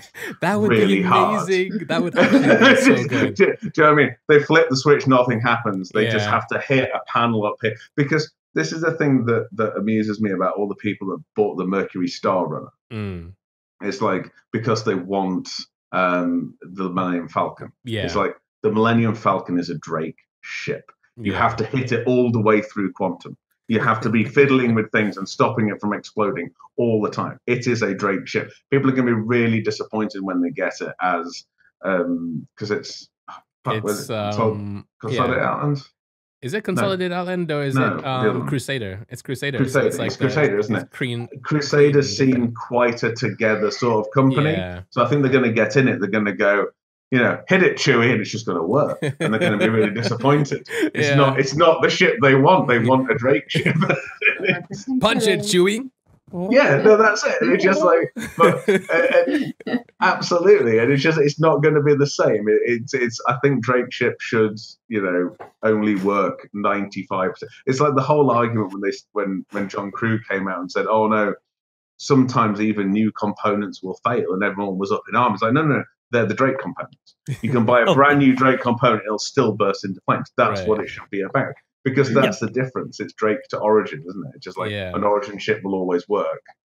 A Drake ship will always have to be hit with something, and then it'll be absolutely fine. But if you were stranded forever in the verse, your Drake ship will probably get you through. But when the Origin ship breaks and there's no Origin engineer close enough to fix it, you're in some trouble there. Yeah, and that's the difference. And you probably could fix a Drake ship with a bit of percussive maintenance, but an Origin ship, I don't think you could exactly pet it back into functioning, because that's basically all you could do with those lines. Just feed more credits in the slot and you'll be fine. Yeah, there'll be people landing credit card repair with one engine and everyone's in their suits inside because the atmosphere went a long time ago. It's just there's holes on one side, but it still gets there. Whereas the Origin ship is like a French car. As soon as one thing goes wrong with it, just goes, I request maintenance, and just goes to the nearest depot. That is actually what happened. My dad had a Renault, was it 18 or 15? It was like 30 years ago or 25 years ago or something like that. And one of his headlight bulbs went. And it was the first car where everything was computerized, everything connected via electronics. And the software was so dumb that as soon as anything went wrong, the car just stopped in its tracks. Yes. Because of one broken head bulb. I don't think people worldwide realize this, but the French car manufacturers love electronics, but they're not famous for the working. So a Citroen has more electronics on than any other car you'll ever find, but you have to wait till the German car manufacturers use the same technology for it to work. It's basically because otherwise the magical blue smoke is released and they don't work anymore. Yeah, yeah, it's hilarious. Americans won't understand because they don't have any electronics in their cars. And they have no idea. We have loads of buttons over here. We can press them, and it does cool, clever things. So then again, British electronics aren't something to be lauded either. You know, Lucas is a famous word among petrol heads. Oh, I've owned Land Rovers. I should say infamous. There's an old Lucas thing. It's like Lucas said, "Let there be light," and then nothing really happened. They're on, but you know. So I had this question for Kals, and I'll keep it for her. But just so we have it on the podcast, somebody in chat asked you. So we already know how you got into making props and stuff for Star Citizen, but how did you get into making props? I mean, or like CNCing and that kind of thing in the beginning. At all? Yeah. How did you get into designing? How did I start this crazy journey? So I did electrical mechanical engineering at university. I've always loved making stuff. I come from that kind of family of Yorkshire people that don't like paying for things. So my granddad was always very practical. So it was that whole thing of, you're not spending money on that, lad. We could just make one. So you moved to the right country, didn't you? Yes, and that's kind of been my mentality all the way through. In that, no, I could probably make that, so I refused to buy it. And what that actually results in the real world is you just don't ever have anything because you refuse to buy it, but you don't have time to build it. So you just end up with loads of things that you refuse to pay for. But I did electrical and mechanical engineering at university. I then knew a friend who owned an events company who does big trade stands for lots of big companies. And he was at the stage of wanting to bring mechanization. He wanted a CNC machine for his workshop. And he knew I'd just come out of university and I was big into my CNCs. And that was kind of what I'd sort of specialized in at uni. So asked me if I would come and install the machine for him, teach the sort of guys there how to use it, and then he could do cleverer things with his trade stands. So I did. I sorted out a CNC for them, went in, put it into their workshop, and they were really busy at the time. So we sort of said, well, will you stay on for a bit, just run the CNC, and we'll get on to the training once this all's died down. And I stayed there for about 3 years. Oh, wow. So just a little bit of time, yeah. Yeah. A couple days. Yeah, exactly. And I became their designer, so I did all their CAD design work. And because one links to the other, and I think that's why I enjoy what I do at the moment so much, in that I don't like being a cog in a machine, because I like to see a project from start to finish. Mainly because I'm hideously bad at writing things down. It is a genuine skill that's overlooked, in that ability to pass on something you're doing to the next stage of the process. And that's probably one of the biggest challenges I have, is extracting stuff from in here out to something that means something to the rest of it. That is the point of my first question, is the micromanagement thing, because I know full well that I could delegate things, but I am 100% sure things will not turn out the way I want them to unless I do everything. Interestingly, I mean, genuinely, I don't think that's it. There are people I work with, Mish and Crispy. I know they can do things better than me. I'm a bit of a jack of all trades, so I was really pleased with the GSS unit because I did it start to finish, did all of it. However, I know that Crispy can do a better job at the finish quality. I know that Misha can do a better paint job than me. So it's not that I know I can do it better necessarily. It's that I just can't communicate the project to someone, because if it's in my head from start to finish, I never need it to be anywhere else. I can just sit and draw it. I know what I want it to be, and I can make it. And if I have to pass that on to someone halfway through, they just stare at me and go, "What the fuck? I don't understand. What do you want me to build?" And they go, "Can I have a picture of it?" And I go, "No." I can sort of describe it, and then I'll spend 10 minutes to go, "You know what? I'm going to go and draw it." And it's that whole thing of trying to do big projects. I'm going to go that way. Trying to do big projects. I obviously have to do that, and it's the thing I'm worst at is that people come to me and go, "What the hell are we building now?" and they'll go, you got people like Misha who aren't into sci-fi gaming. It's like, "We're building a Kraken, cool." For all she knows, we're building an octopus, and until it arrives with her in bits, "Oh, it's a spaceship. Oh, cool. I'm going to need more time." We have managed to convert. So Crispy, who is he's very much a traditional prop maker, isn't he? He's very much a console boy, without a shadow of a doubt. And he adores coming here because it means he can play Star Citizen. Yeah, we've got him in Star Citizen. It didn't take long. Right, okay, fine. We'll work out some kind of employee package where we get you a computer whereby we can pay you in computer parts. Are you hiring? I don't know. What are your skills?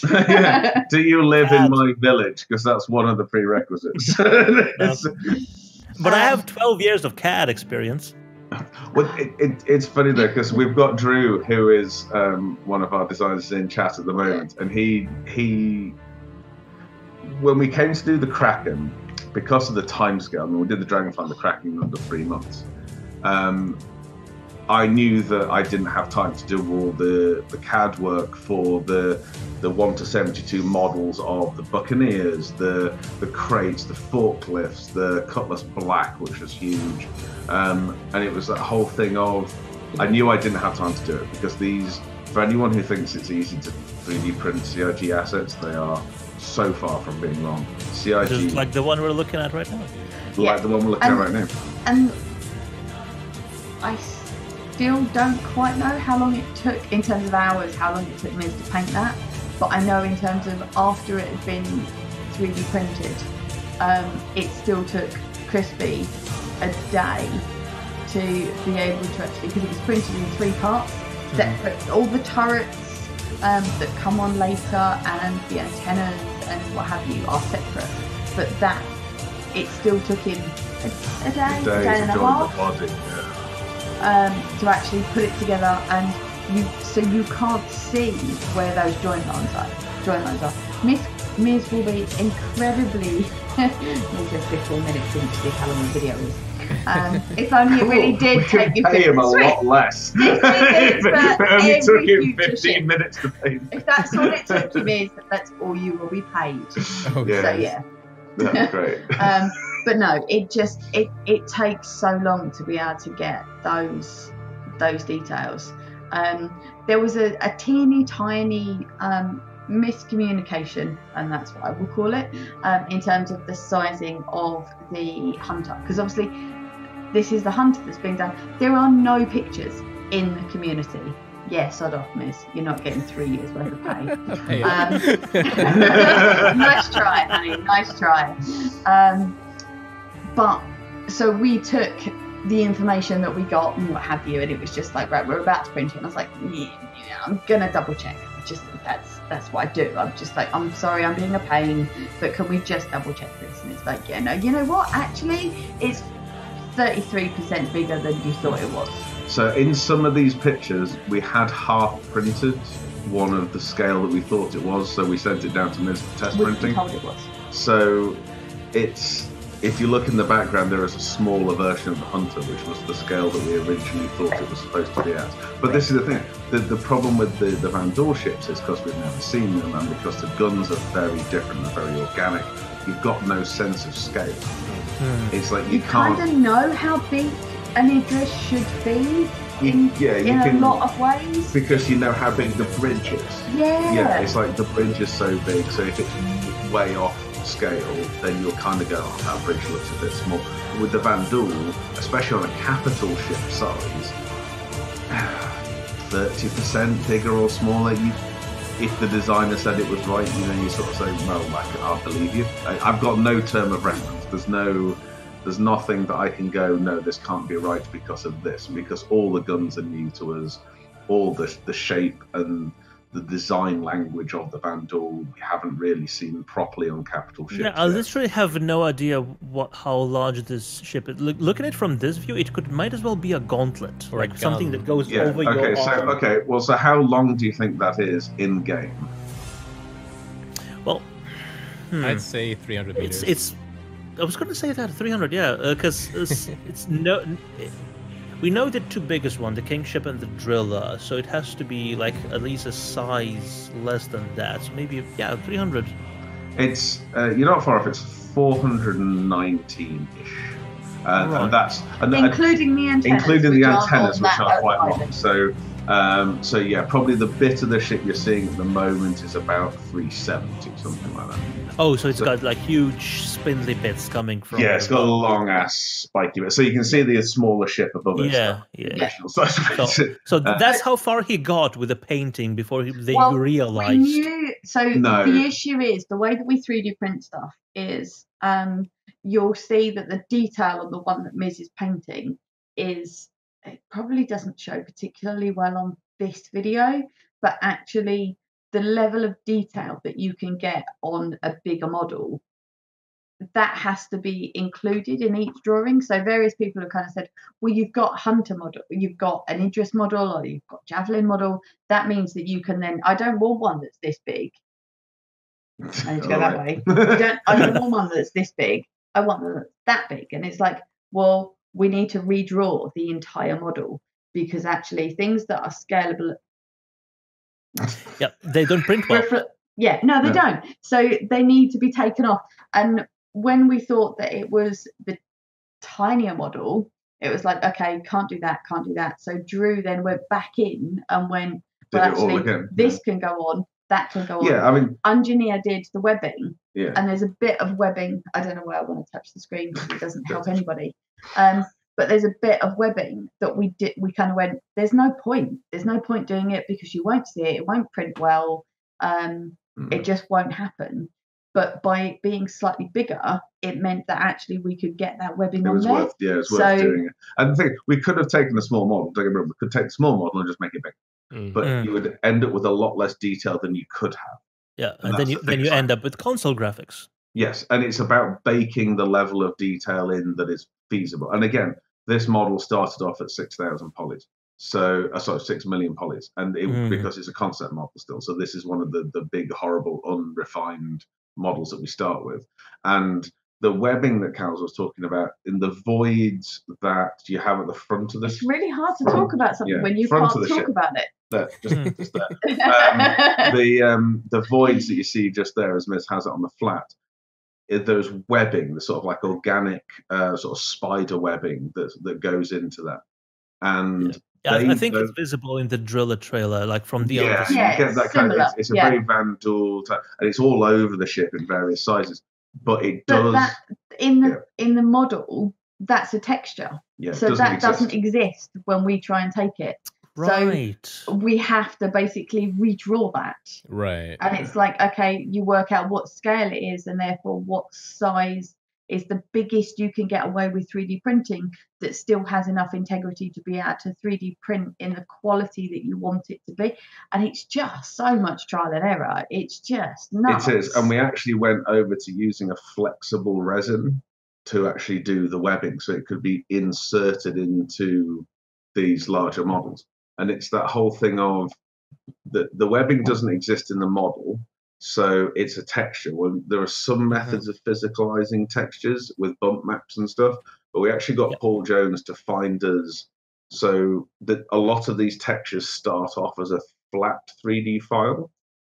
So we managed to get some of that and try and incorporate that into the texture that had been sort of slightly physicalized onto a 3-dimensional shape, and it looks really simple once you've done it, but it took so much dicking around to get this goddamn webbing to work.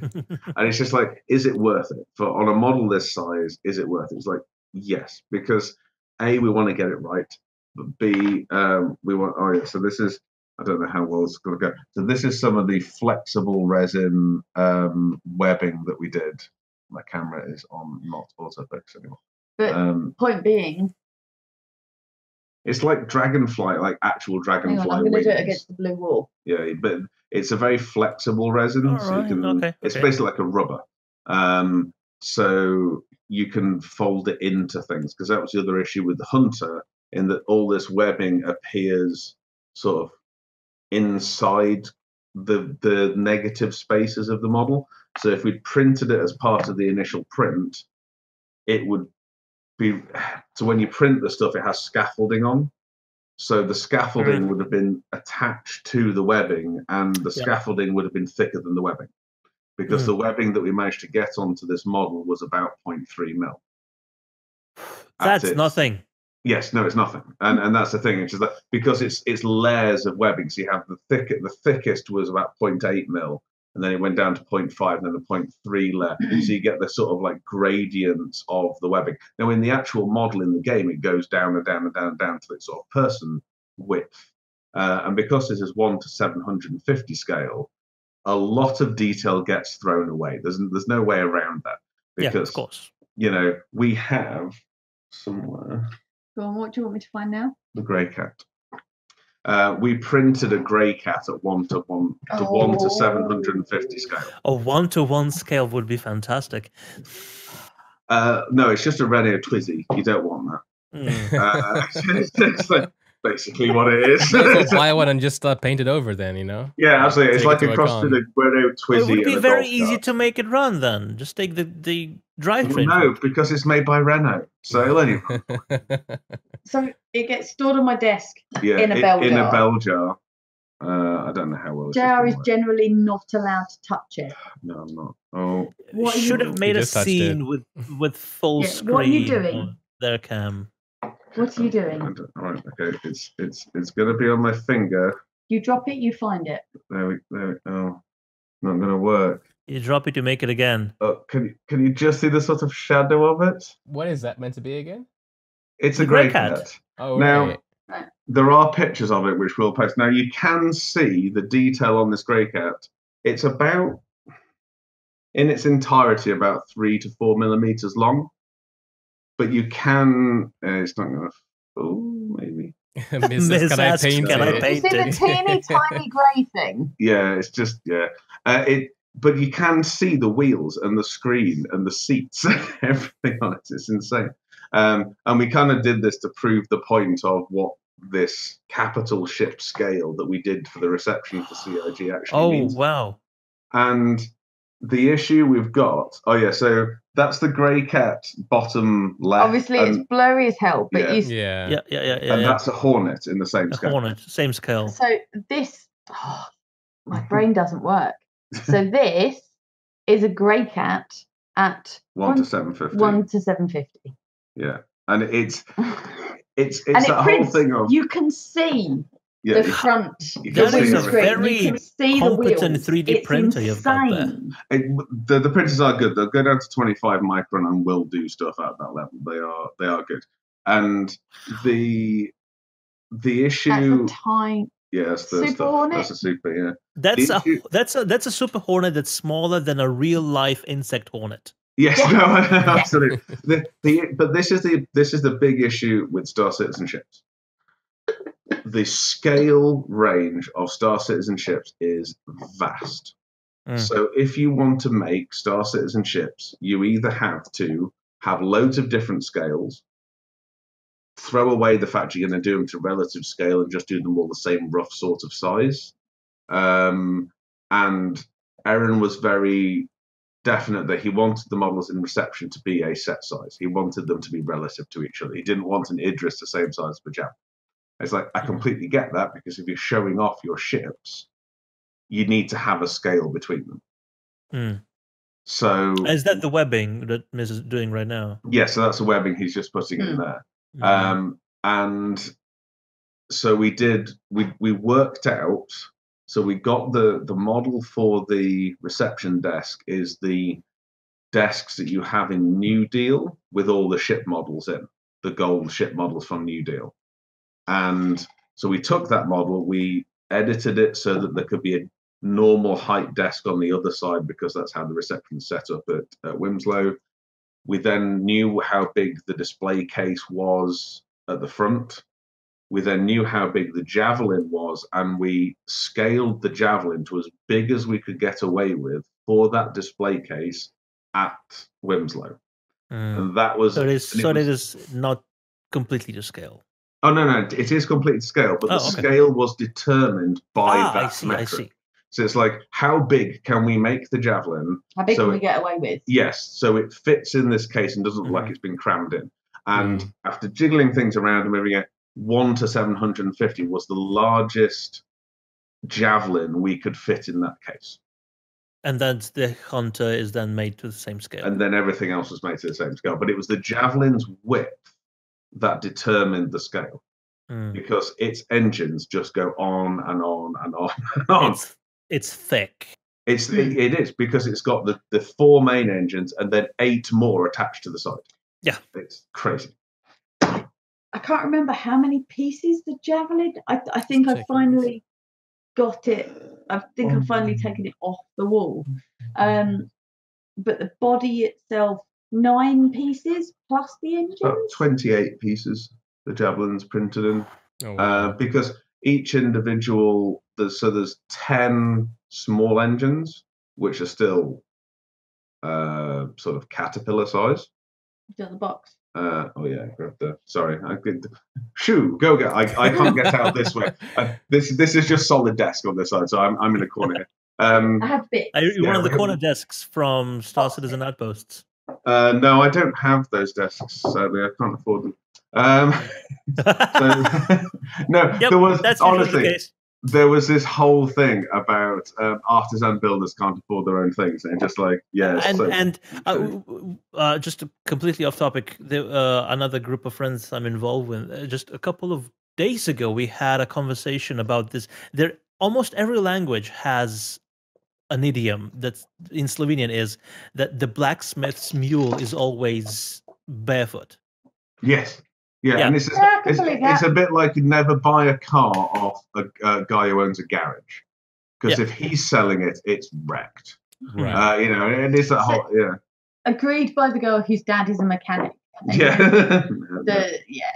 My dad's cars, the cars that my dad let me drive when I first started driving, I really shouldn't have. I blame half the accidents that I had when I was a kid on my dad. So this, if I can get it in a rough focal range, is one of the small engines from the Javelin. Ooh. Failed print or backup or? John wants one for the study or for the office. Maybe collecting bits. An engine or a Javelin. Well, these are the nozzles from the main engines. And the detail inside is incredible. Engineer did this model, and it's absolutely amazing. So those are the same scale that you can fly through in game already, right? With the Gladius, you can fly through those engine holes. Yes. Yeah. So it came in a lot of parts. So there's some of its little winglets that are on the side. So the scale of this. It's the only thing that I don't like about the reception project is there's nothing in those cases that gives you a sense. So you can kind of go, well, that's 1 to 750. And it's like, well, what does that actually mean? Yeah, and that's one of the things that I really liked about the Kraken project was that you could go, well, hang on a minute, there was a Dragonfly on there and a person. So even if you couldn't, but even the crates are different sizes. So because there are some crates that are really tiny. I mean, our crates. Well, our crates on the. Does he come off? No, not really. No, he's very much glued. So I have Crate Man, who is holding one of our crates attached to my monitor. And the crate is like teeny tiny because the man's only that big. Yeah. But that's our crate. But the crates that we have on the Kraken. No, I know. It's not his fault. He can't help the size that he is. The crates, our crates that we build at Kraken scale are 6 mil tall. So, for reference, they're here in this thing. Yeah, for these, and I say on the ones in reception would just not exist. They wouldn't even print on a 25 micron printer. They're oh wow! And we've tried. We have tried. And this is the issue with Star Citizenships. There's such a vast size difference. It's hard to know where to pitch the size of models. So when people say to us, "Oh, can you do us a model of this?" It's just like, but how big? Because that makes such a massive difference. And we are in talks with CIG. We've been in talks with CIG for years about being able to do models for the community. We don't ignore everyone. We are trying to work on this. Trust us. Yeah, trust us. It's a long process, but that is one of the biggest questions that all comes back to. No one. There's too many ships. So even if 139, yeah, or what the last thing I looked at, 129, 139. Yeah, too many. And it's not enough. Too many. And I don't even think if me, Andrew, and Unji drew really high detail models full time, we could keep up with CIG. Like to make them 3D because they produce ships too damn fast, and so as a result, it's difficult to know how many people want each ship. So we could spend months and months. I mean, it does take months if we took a model and did it at the best quality we could do with every single air intake remodeled on it, and every bit of the landing gear properly done. Took away all the little cheats that CIG use to make your GPU do the hard work, so the game doesn't have to, which is obviously why their game runs so well. We have to remodel all that back onto the ships to make it a physical model, because it never exists in sort of the very high detail model state, because it's all draw calls from various clever texture engines and stuff. If we did all that work and then there's only 10 people that want that particular ship in that particular scale, it's a complete waste of time. Yeah, because hundreds of hours will have gone into doing that model, and that's a big issue. People don't realize how much time it takes to make one of these. And we did the Christmas Grey Cat. If anyone saw the Christmas Grey Cat, we did a 1:40 scale model of the Grey Cat PTB for a Christmas present for the CIG. Oh yeah. And it's like loads of people have asked, "Oh, can we buy one of those?" It's just like, well, one, it was just kind of a little bit of a silly Christmas present, so it's not. It was never done at a state that we would be happy selling, because it was it was a bit of a rush, and just throw it together, just a cool little Christmas present. If we took that and put another couple of 100 hours of drawing time into it and got it right, we then have the issue that if we actually printed it, built it, and got someone like Miz to paint it, it would be hundreds of pounds. Right. Just because of the hours that go into it. So there's a potential we could do it as a kit model. So, potentially more expensive than the quote-unquote actual ships you buy. Oh, yeah. Easy. But if you think about it from the perspective of, okay, a designer or a team of designers might spend weeks designing a model to then get that model to be able to be in a high enough state to be able to 3D print or to be able to sell in game. That CIG know that they are going to be able to sell, I don't know, 10,000 of them. Yeah. As a for instance. Okay. So they can give you the cost out. Yeah, do you know what I mean? So actually, in terms of economies of scale and what have you, it's different to the amount of people that actually then want a 3D model of it.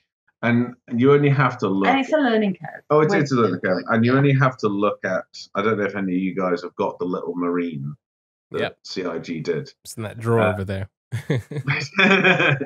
And the detail level on that is typical injection molded detail, which is relatively low. And the big difference between high quality so we use SLA printers, they go down to 25 micron. You don't need to sand these things when they come off the printer. They are really high quality models.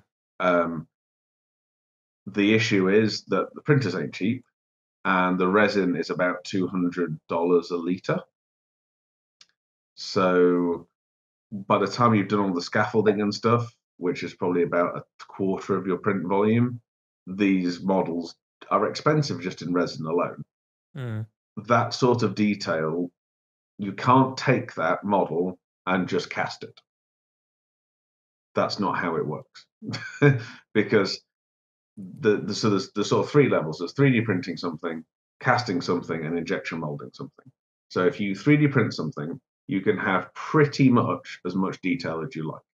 Because the way 3D printers work is they do layer by layer. You can have cutouts inside things. You can have hollows inside things. You can do what you like effectively. You have to have scaffolding to help it print, but that can be removed relatively easily.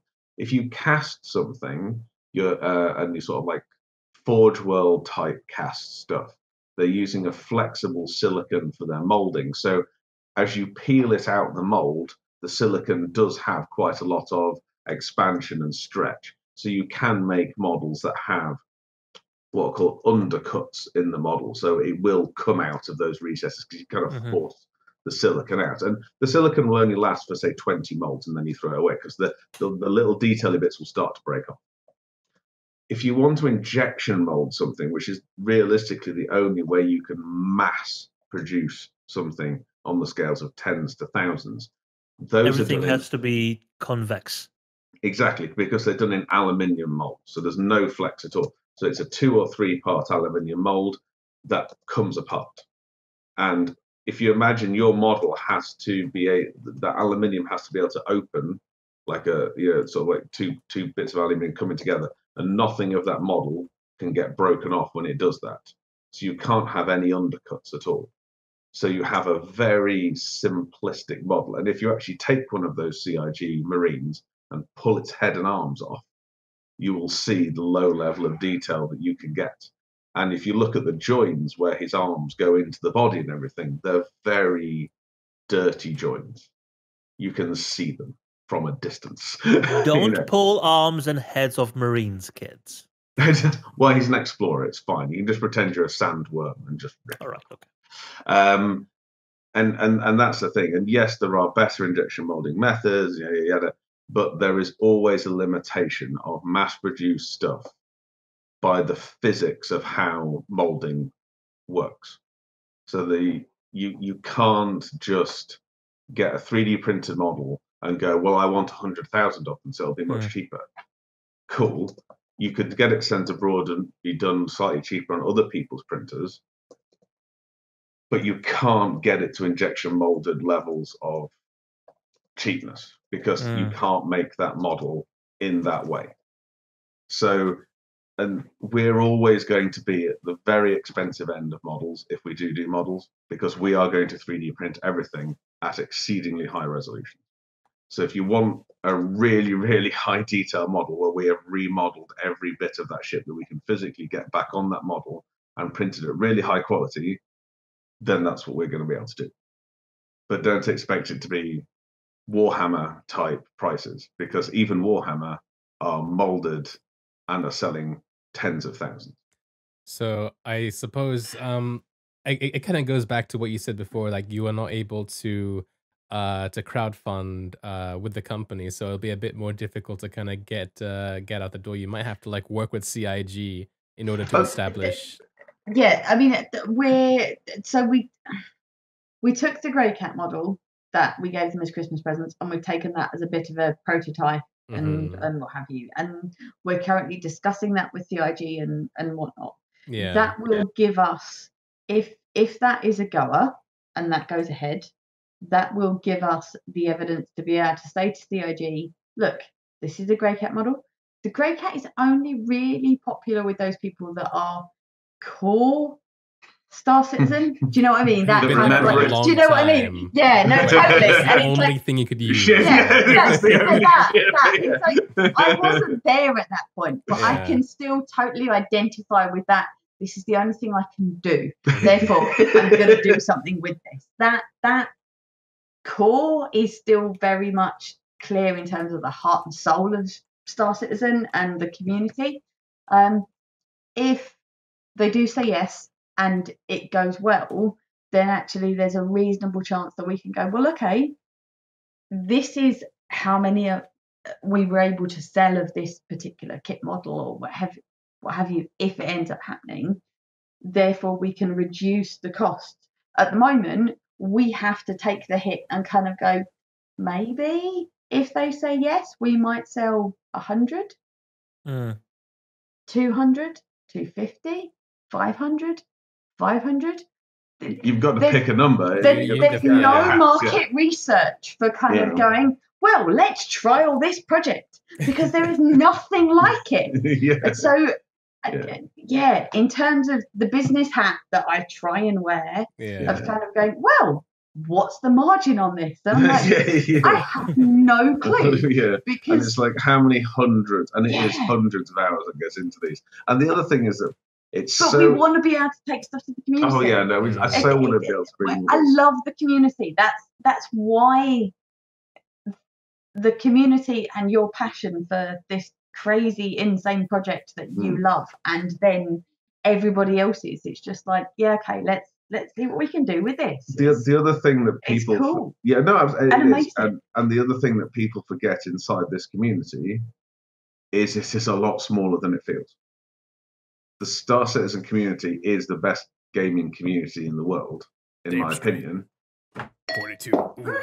No, I know, absolutely. But one of the things that causes is because it's so good, it feels bigger than it is. And I think if you actually do the numbers compared to something like the Star Trek community, the Star Wars community, from a point of view of putting product out to that, you're talking a fraction of the potential sales. And unfortunately, that means that design and R&D cost has to be spread over a hundredth of the potential sales. So as a result, the cost is just so much higher because all that cost has to be covered. It's too early for that. At least to be compared to Star Wars. I mean, like 5 years into Star Wars. Yeah, sure. Let's go 2 years before Star Wars came out. How much of a fan base was there? Was there? No, absolutely. But this is the thing. I'm not sure there's a huge amount of Star Wars community now, but that's just because I'm not a Star Trek fan. But this is the interesting thing, and I do think this is an era thing. Star Wars, Star Trek, their ships make very good toys for two main reasons. One, they were always designed to be very good toys.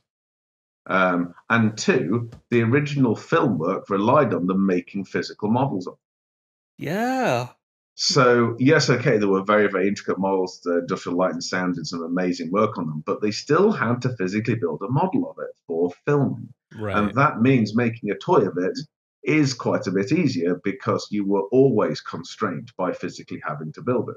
Whereas Chris Roberts in his game, they're making the best goddamn space simulator ever and don't care whether the models they're making will make easily made toys. And they really won't be made easily made toys because of the detail. You look at Star Trek ships. Do you see all those guns and torpedo launchers on the outside? Of course you do, because they'd be really hard to make into toys.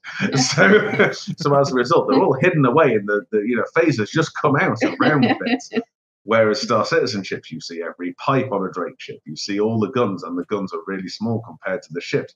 You see all their landing gear that actually works properly. You see all of this stuff.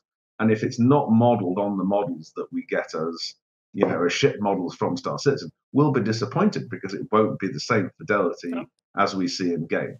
So if you want the same kind of fidelity that these ships are, they are annoying models. They're far more like Airfix models, in that they are far more like real-life planes that were never designed to be made into toys.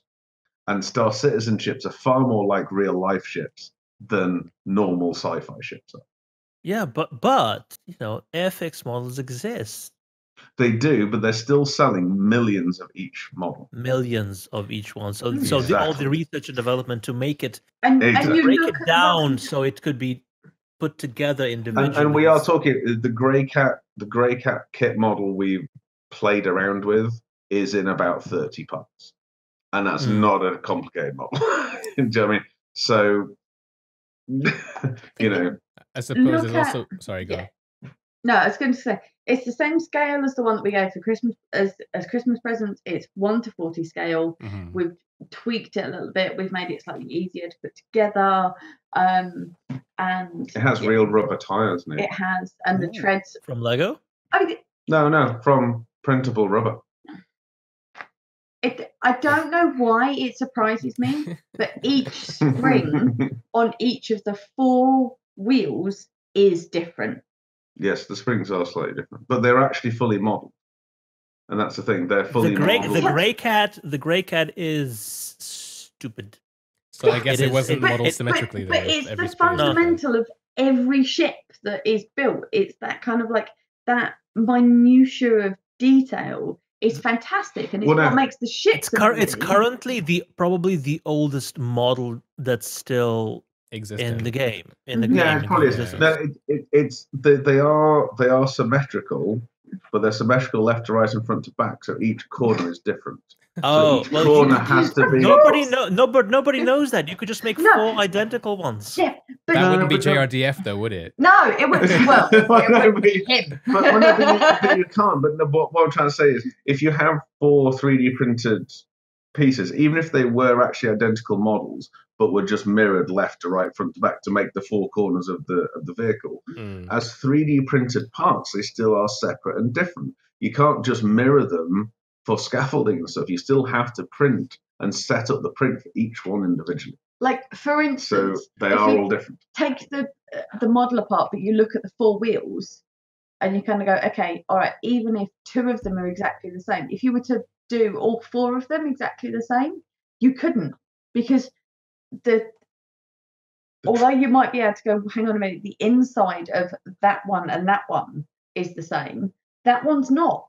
So you have to mirror it, because the inside of that one is different to the inside of that one. And actually, the treads go in different directions. Yes, to get the treads to run the right way around. Sure, but nobody knows that. Could you not, in your model, simplify it? No. To be full. It's not in the art. No.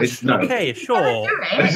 But even car manufacturers do that when you have turbine wheels. Because it's that thing. And I know it's really annoying and it's really irritating, but I am so irritatingly pernickety and annoying, and it drives him to utter distraction. But my job is QA, and it's like with Warren's desk, for instance, the guy that got the Aegis desk. He said it's struggling on this particular bit. And I was like, it might be because we put an extra coat of paint on it, because I wasn't happy with the paint quality. So I went, no, sorry, stand that back, redo it, because there was dust spots on it because of the way that we paint things and what have you. And it's just the kind of like, no, if we're going to do it and we're going to charge the prices that we charge, and I know we're expensive, and I know it seems really expensive for what it is that we do, but they are bespoke pieces of furniture, and someone described this as a piece. You get a piece, and it's a piece of art, and you kind of go, it's not IKEA furniture, yeah. Oh God, no, it's not. And this is the thing, and I think the models. Yeah, no, yes, totally. yes. The little grey cats. And this is the thing, and we are always going to be really, really expensive for everything we do, because we are dealing with such low volumes that 50% of anything you pay is design. And at the end of the day, there's just no way around that. And we're proud that we produce all these things ourselves. We don't have anything we build done anywhere else and imported in. Mainly because I wouldn't apart from the pies. Yeah, I suppose the pie. Well, and to be fair, the wood. This is how pedantic and persnickety I am. Okay. I tell you what, if I actually built these things out of British wood, they'd be rubbish. It's like our birch doesn't grow well in this country. I'm afraid that's it's Russian birch. So yeah, I think most birch is grown in Russia. The ply is made in China and then shipped to here. Sorry about that. We don't have a big industry for growing birch in this country. Pine would not work as well. Pine bends, yes. But I don't think you can make pine ply. And so this is getting very boring. The intricacies of ply development. Yeah, I'm aware this hasn't been the most direct conversation that you've ever had it's brilliant. It's brilliant. We've gone off and it is by far the longest conversation that we've had. We have two guests, so we can run twice as long. I mean, technically, that is true. I just want to bring this up just before we get into this. This is a little painting. And this is a genuine painting painted by our scenic artist on site at Wimslow as a last-minute idea. Because when we installed the reception and hung the Raven and put the Idris model and the Javelin model in the reception desk, the Hunter wasn't finished because we're still dealing with the Squadron 42 guys getting the model right because it was a concept model, so there's a lot more work to do on it. And it wasn't ready at the time. We had this little thing made. So Misha painted this for us, little Soon TM, with the paints out of the paint kit for the reception desk. So it's all painted with the same colours that the reception desk was painted out of.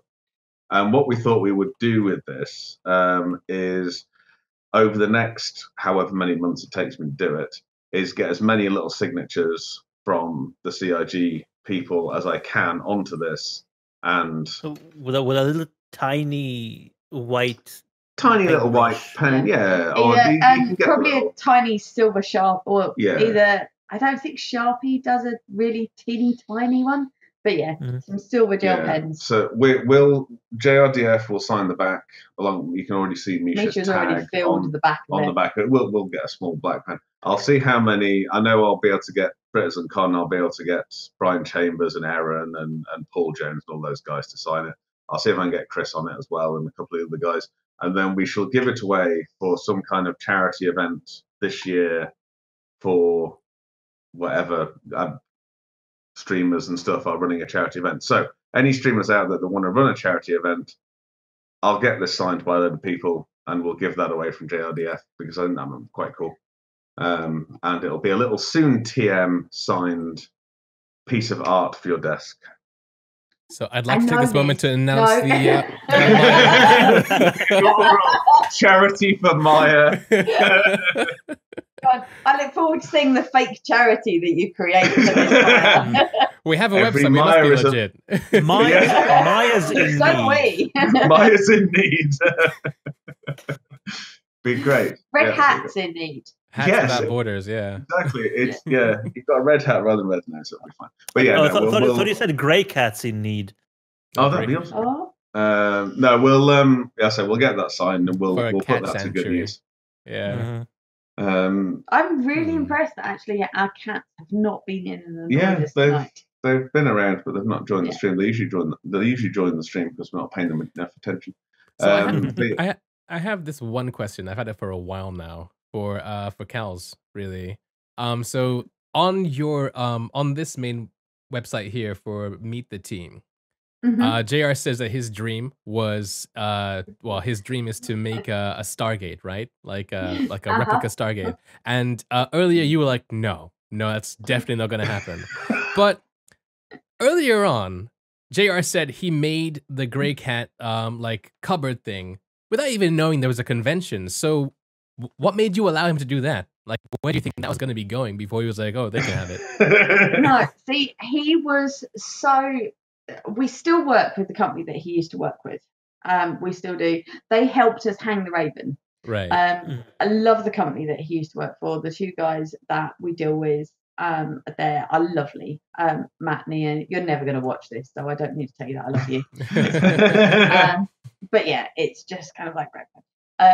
But JR was in a job where he was coming home kind of going, I built this out of white, and it's big, white, boring walls, and I hate it. And it's like, okay, well, and I'd quite like to do this thing. And it's like, all right, so fine, spend a bit of time cutting it, design it in your own, no bother.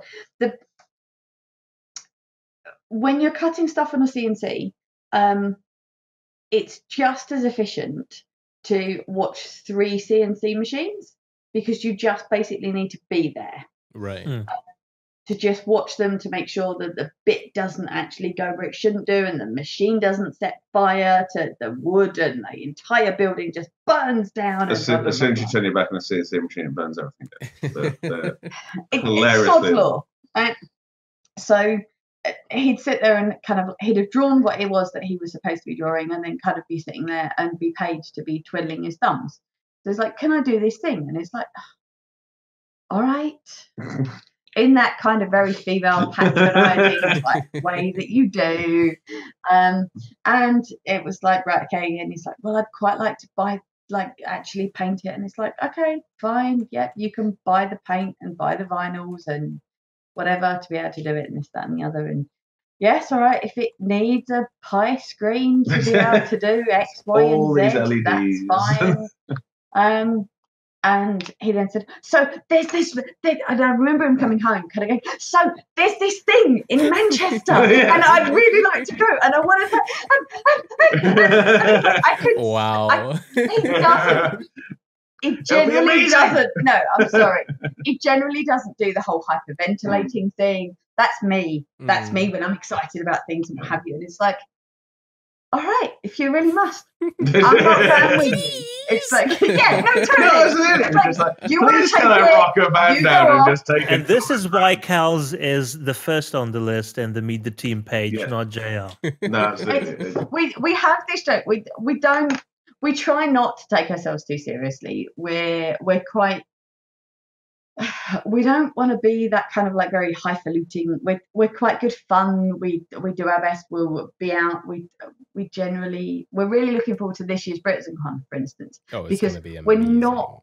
It's going to be really cool. But you know what's going to be really cool is that we aren't involved in the organisation. Oh. So we actually get to do the Bar Citizens. So we actually get to go and talk to people because we aren't caught up in all the actually making the event happen like we are at CitizenCon. So we can go to the Bar Citizen, we can go talk to people, we can have a few beers, we can have a few chats. It's going to be nice. Yes, we'll have our little stand and we'll be talking about various bits and pieces about the cool shit that we do, and hopefully, fingers crossed, announcing some really cool shit that we're going to be doing soon. Yeah, go on, do it. Yes, exactly. Yes. Fingers crossed. Yeah. Please, the IG. But yeah, it's that kind of like actually being able to spend time with people and spend time with the community, because that's what we love. That's what sold this whole thing. It was the big disadvantage of CitizenCon last year, in that we were building a Dragonfly till 3 a.m. So we didn't get to go to the big Bar Citizen. We didn't get to chill out. And then once the event's finished, oh joy, we have to take it all back down again while everyone else goes to the pub. And it's great because the events are awesome, but it's just like for doing all this community stuff, we miss out on those on bits. the community. And CitizenCon last year, we couldn't do the Bar Citizen the night before. We did the one on the night, half of it anyway. So 2017, you did the Bar Citizen 2017, you did CitizenCon. Yes. You and Bob drove over with the spaceship, custom signing the sheet and what have you. I'm like, yeah, no, there's only 2 seats. I'm not traveling 24 hours in a truck with you and Bob. I love you both, but I'm not doing it. I'm flying. So I flew over, fine, flew into the airport, fine, no bother. They're traveling back, and I was wandering around Frankfurt with my suitcase, tootling around, just kind of like bimbling away, and I was like,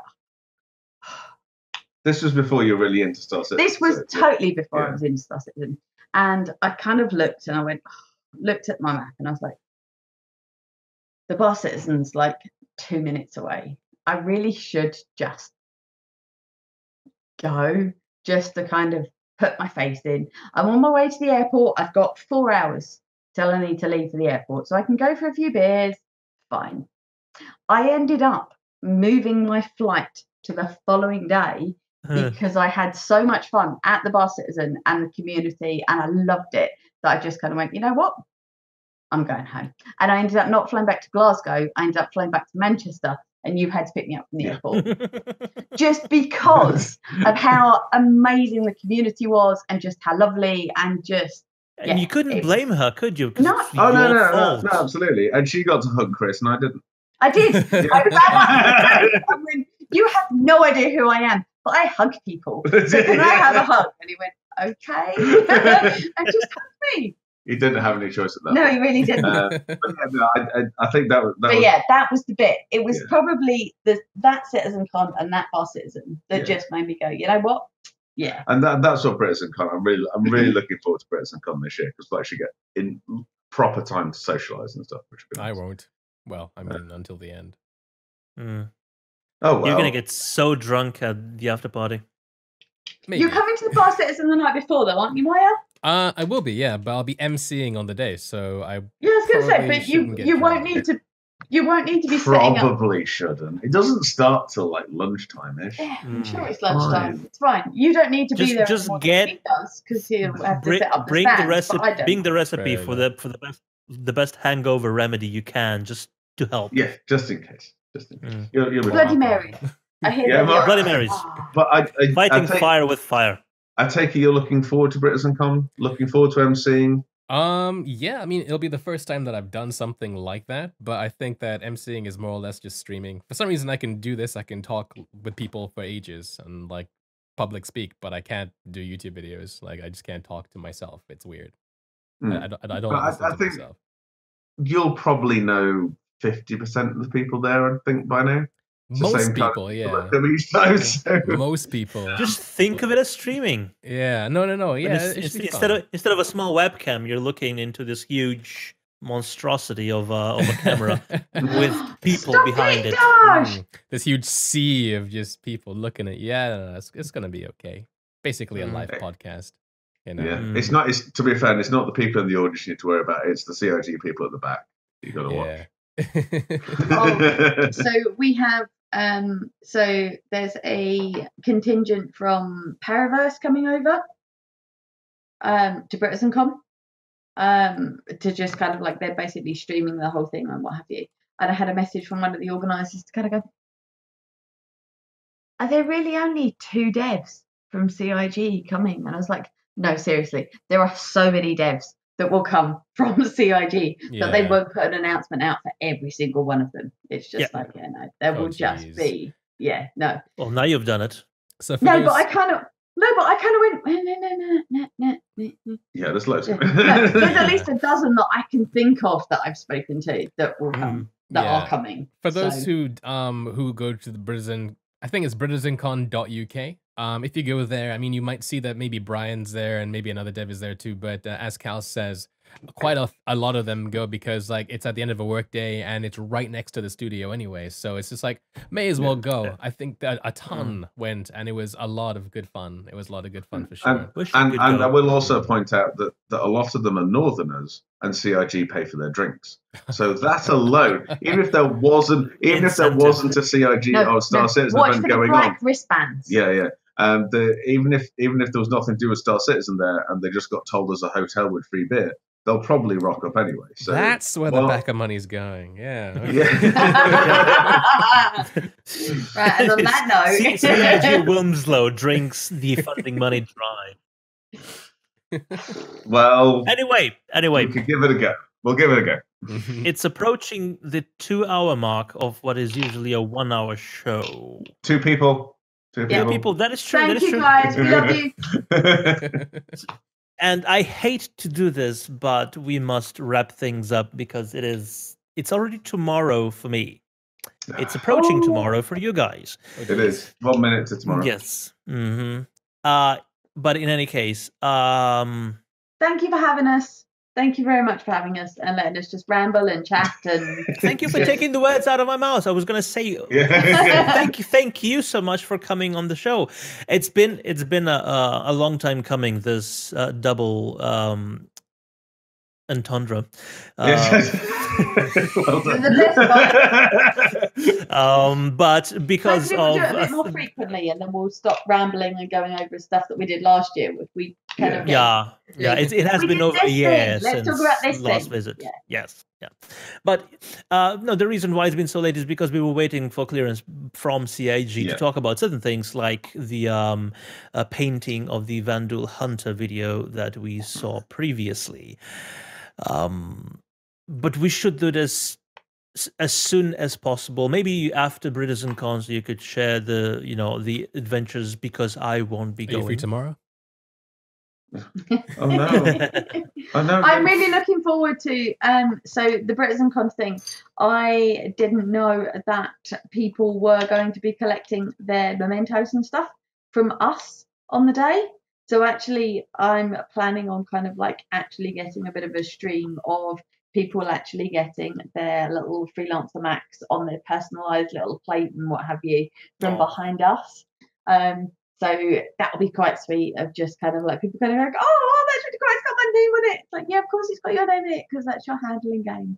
But yeah, so things like that. It's it should be quite nice. We'll have to get a vinyl cut out of Daj so we can plaster him on the wall of the science centre somewhere. Or so just like we did with Montoya, like a cardboard cutout. Yes. When